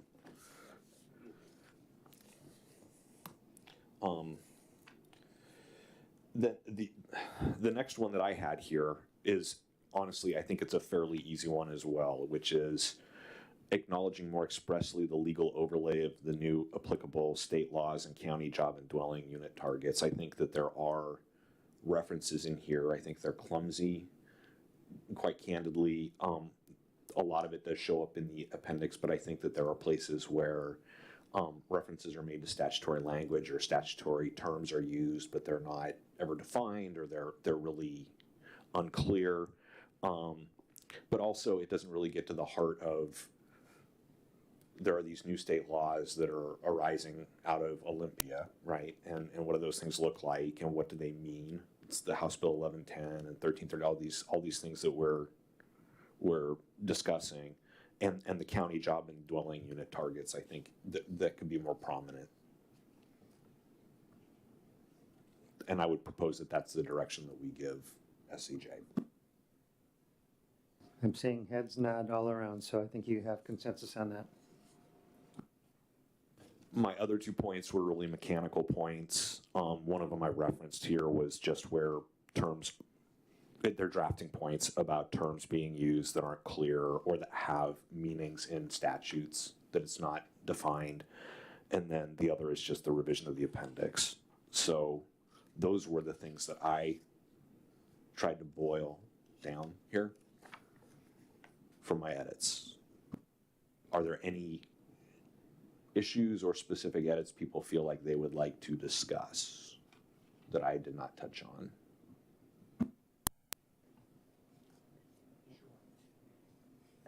Commissioner Marsh, I have a question or comment. LUP 12. Residential land use.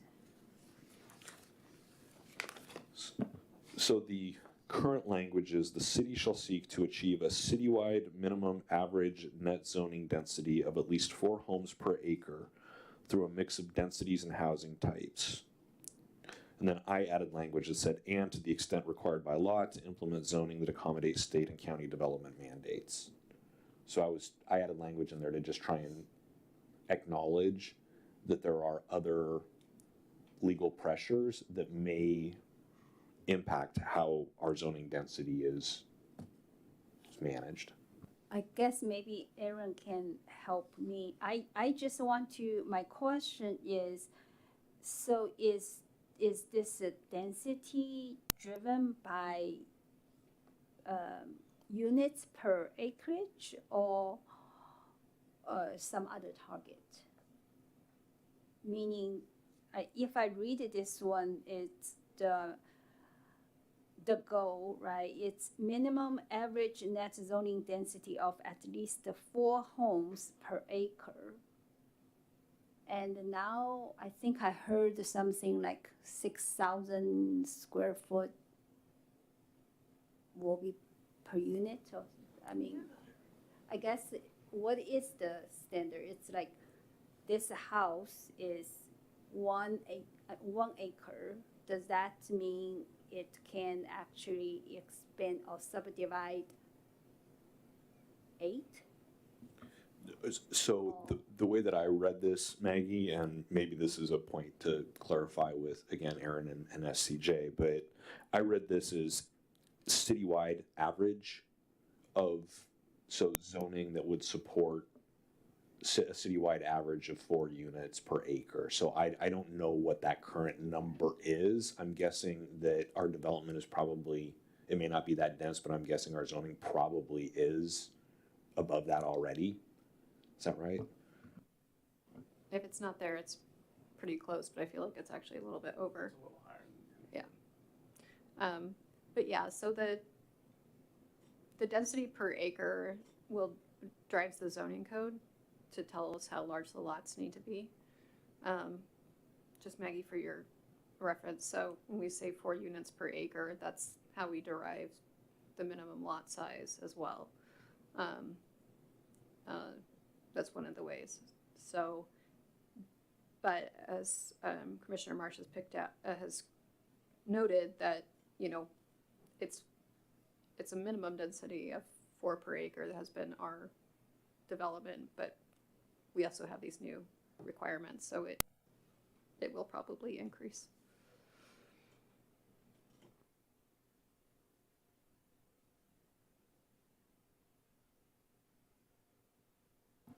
Okay, is that the end of the land use element? That's all I have to say about that. All right. Okay, we can move on to the next item of general business, which is the town hall meeting handout materials. Do we have examples, hard copy examples of those materials, or are you gonna, it looks like you're about to display them, right? Okay. While Aaron is searching for that, I think it would also be good for us to bring the display boards from our open house and just set them up there for people, where people can get close to them and where we can interact with them, just like we did at the open house.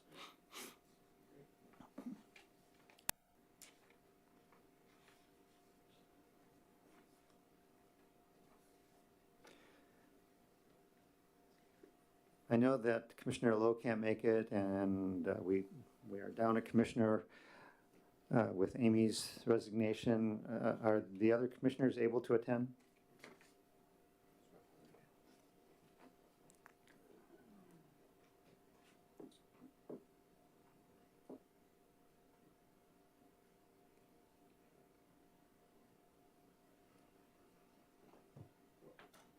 What is on the screen? Okay. So we have,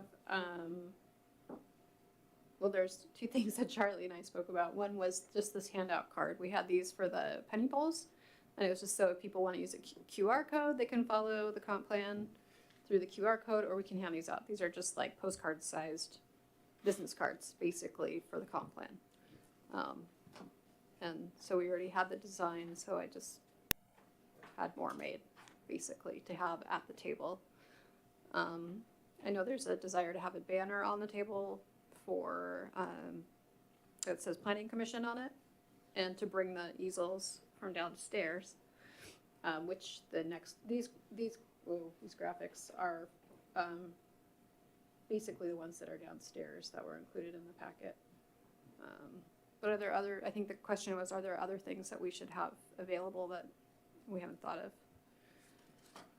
I'm just wondering, Aaron, so it says, the Planning Commission wants to hear about what you envision for our city's future. Please visit our website for updates and to learn how to share your voice. So this is, and I just clicked on it. It was easy, and it takes us right here. But it's not like it's a survey or anything. It's just information. Okay, got it. Okay, and they can learn how to share their voice by, how can they share their voice? Well, Yeah, right. I see it has Scott Marsh's personal phone number on it. Perfect. It's supposed to be Aaron Fitzgibbon's personal phone.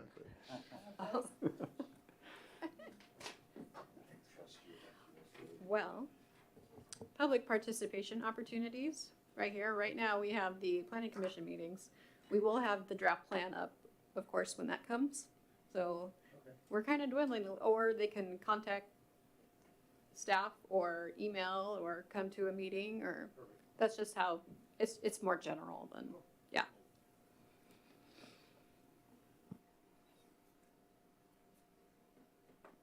Okay, well, that was pretty easy.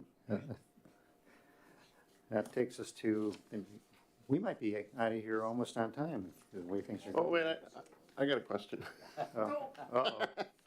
Well, no, it's, I see commissioners are not expected to have a formal role, but I think we're gonna be at the table, right? Or Well, which Amy got table are you cards talking about? answering questions and, We'll be at there's a half an hour before the meeting starts. yeah, That's where we'll be at the table with the boards and with this information, and we'll be there to engage with people. Once the town hall meeting oh, starts, we're done. my understanding is that we don't have any more of a role than we've Gotcha, had in the okay. past. Okay. I can sit down and relax and enjoy the conversation. I do think, I mean, when you go to Disneyland and everybody has a cast member name tag, so we can go up to anybody and say, where's Fantasyland? And they should know where, similarly, I think all of us should dig our name tags out of whatever drawer they got thrown into and wear those so they can say, hey, if you have a question, go up to anybody with a name tag and they may not know the answer, but they know, like, I got lots of questions and I would say, go talk to Aaron, right? When I was at the last thing. So I think I would just, I know we don't have a formal role necessarily, Paul, but I think it'd be great if we all wore name tags so you can encourage people during the town hall, because not everybody's going to get a chance to talk to a council member. But they can get a chance to talk to one of us until they get a chance to talk to a council member. I think that'd be great. So wear your name tag is all I'm suggesting. Good suggestion.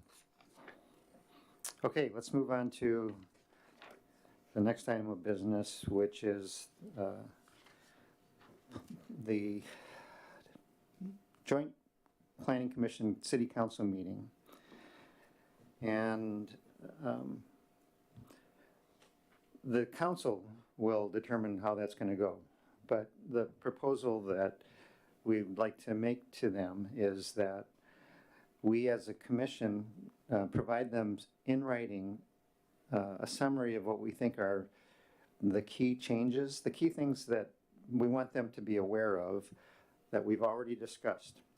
And so we're now through our 7 elements. We know what the key things are. We just, but we need to figure out what are those things that we want to bring to the council's attention. So we would decide on that, put that in a memo so that they have basically something that they can look at that's brief enough for them with their busy schedules that they can see the really essence of where we're going. And then to give them, and then they would all have an opportunity to address us. And they will decide how to do that. But I think from my perspective, I would love to hear from each and every one of them. We've heard from some of them by email, but not from everybody. And that would be their opportunity for them to say whatever they want to say to us. The question of what to put in, what are those key things is I think is going to take some discussion. And that would be something that we could do it if we have a special meeting that we have talked about having. I forget what the date is, but in early May, so that we could put this memo together in time for them to review it for the joint meeting. And then since the joint meeting occurs the day before our regular meeting, we would forego our regular meeting in May. So we wouldn't have any more meetings than we normally would.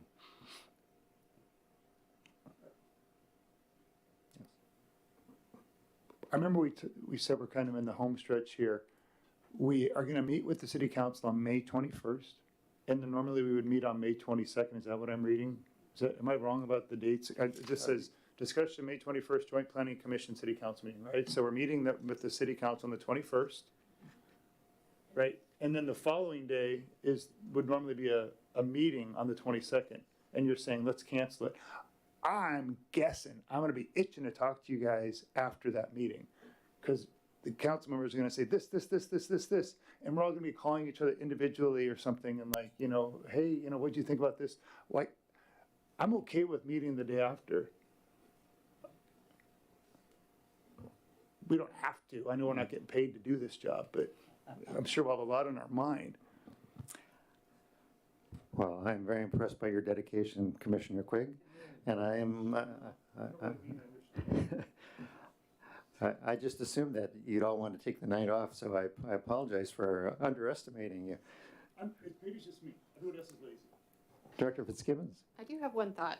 So, of course, there's a chance that, if the conversation goes beyond that 6 to 7 p.m. time frame, that special meeting time frame, it could go later into the night. But the other option, especially because SCJ should be here, I think Aaron will be here, would be to be able to, go off to the front conference room and download there. I don't know if we can do that.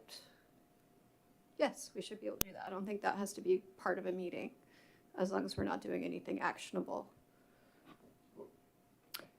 You mean we could go off and have our own meeting while the council continues to meet, and that wouldn't be an official No, I'm commission just meeting? thinking if CJ wants to get thoughts afterwards, like we've. I'd have to ask. Isn't that a forum? We'd have to ask. It has to be actionable for it to be considered a quorum. An action.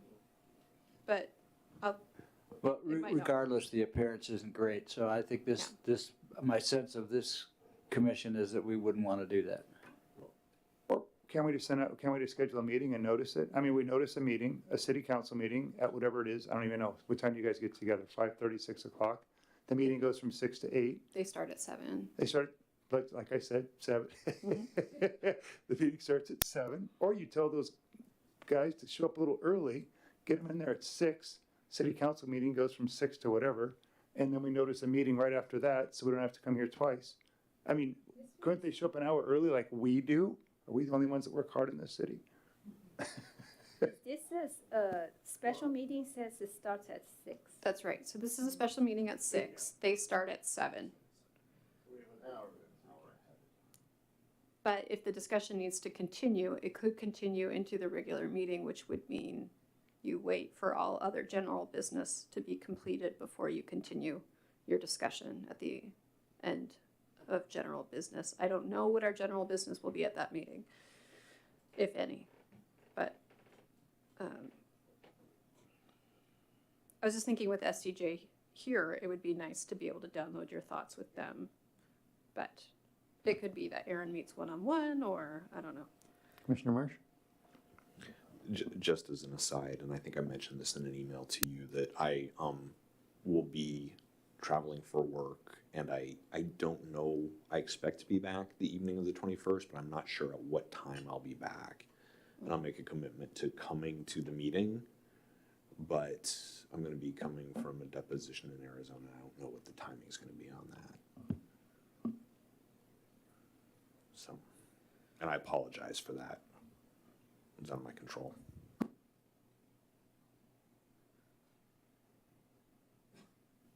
So relative to Commissioner Quigg's suggestion, can we have a second meeting? Call it a second meeting and publicize it? I can ask the city manager and the clerk. 'Cause I'd be more comfortable with that. We say we're gonna have a second meeting after city council meeting, where it's gonna be. That seems more above board than just kind of moving into another room. Yeah. But bear in mind that that second meeting could start at 7 o'clock if we conclude our business, or it could start at 8:30 or 9 o'clock after, if we're called back in to continue the conversation after the rest of the general business is conducted.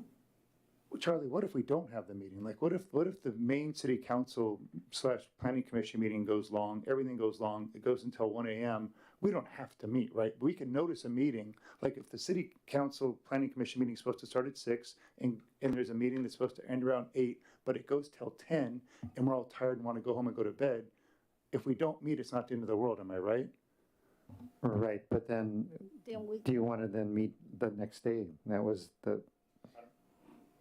I'm simply noting that you can notice the public and comply with the rules that there's a planned meeting at 8 p.m. with the planning commission, but if it doesn't happen, it's not the end of the world, and then we just don't meet. We could also notice another meeting and cancel that if we have to. It's the rule isn't against canceling a meeting. Like, you're allowed to cancel a meeting. What you're not allowed to do is get all of us together and have a meeting without notifying the public, right? So I think we're also supposed to notice cancellations. So, yeah, let me look into that. realistically, I'm sure sometime in the history of the United States, there's been meetings that were planned that didn't really happen, right? Snowstorms, people got sick. So it does happen. I think it'd be great if we did have a chance. We should have to wait a month after the meeting to kind of chat about, especially if Aaron and all the SCJ people are going to be there. It's a great opportunity. so let's not decide tonight about whether or not we're going to meet on the, after the joint meeting. We can decide tonight to have our special meeting, and then at that meeting, we'll know what the rules are, and we can decide how we want to proceed. And what is the, I think you gave us the date. If I didn't put it on here, I believe the best date was the Tuesday, which would be a week from yesterday.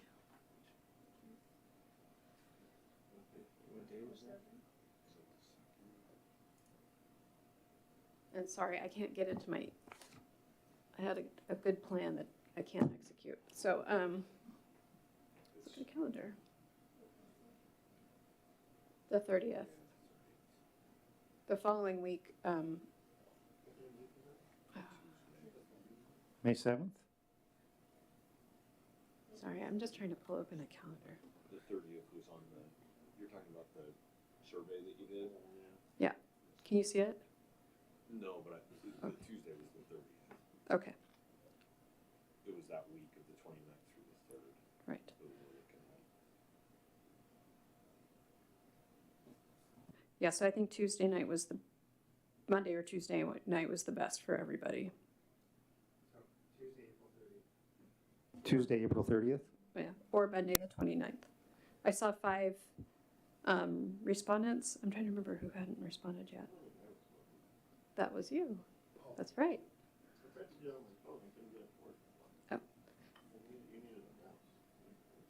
Oh, that's true. So, does that work for everybody? It was evening was the best again for everybody. So 5:30, 6. So keep it at 6, just out of habit?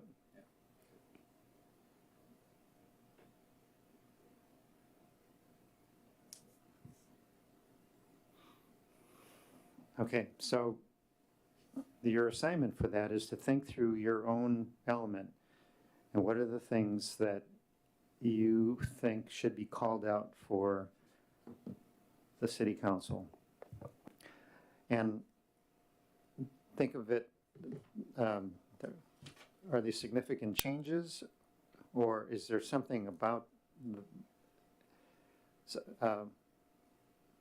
it's not whether, it's not only if it's a significant change, but it's primarily that. The reason I'm hesitating is because the change to allow duplexes, that's a significant change. Everybody knows about it.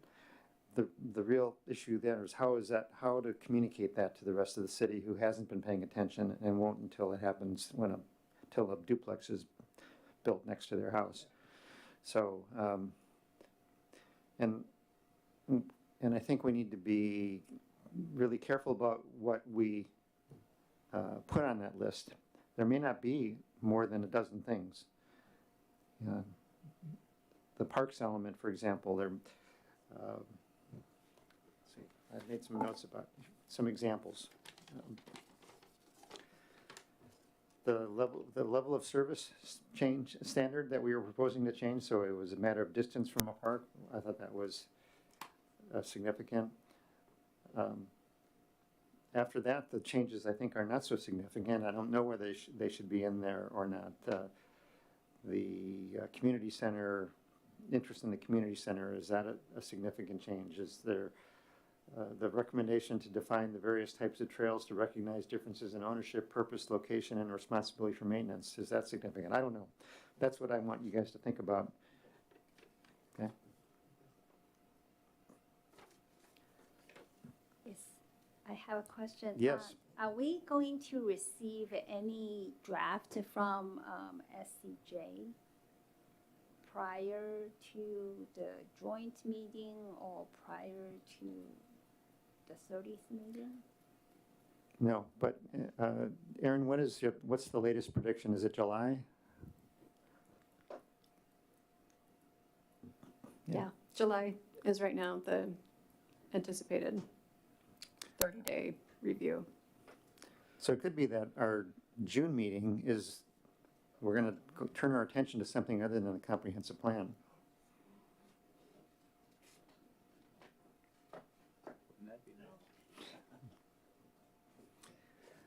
Okay. Let's go back to our agenda here.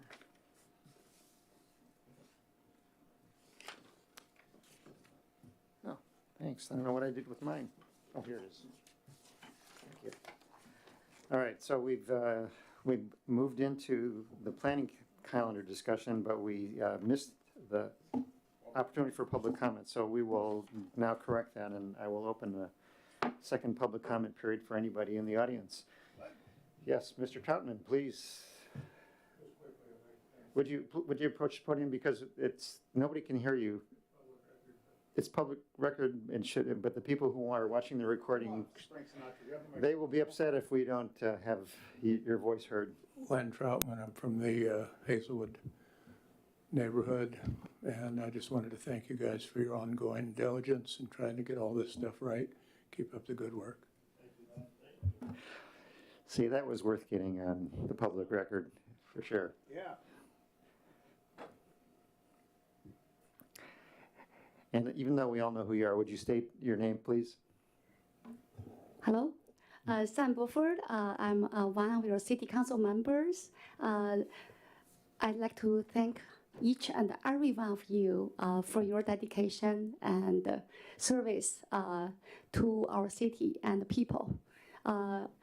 So I will join the town hall meeting, and thank you for such engaging discussion, and I look forward to working with each and every one of you. I just want to say I'm so grateful, and I appreciate you.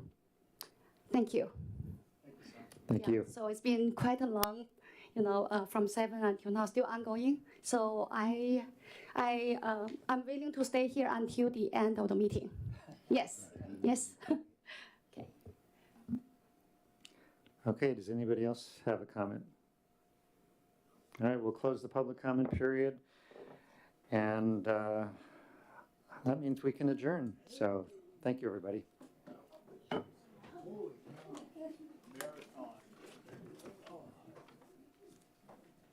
Hey, do you have an extra one of those? I think either left it there or. I do. Thanks. I'll probably find it hiding on the floor of my car.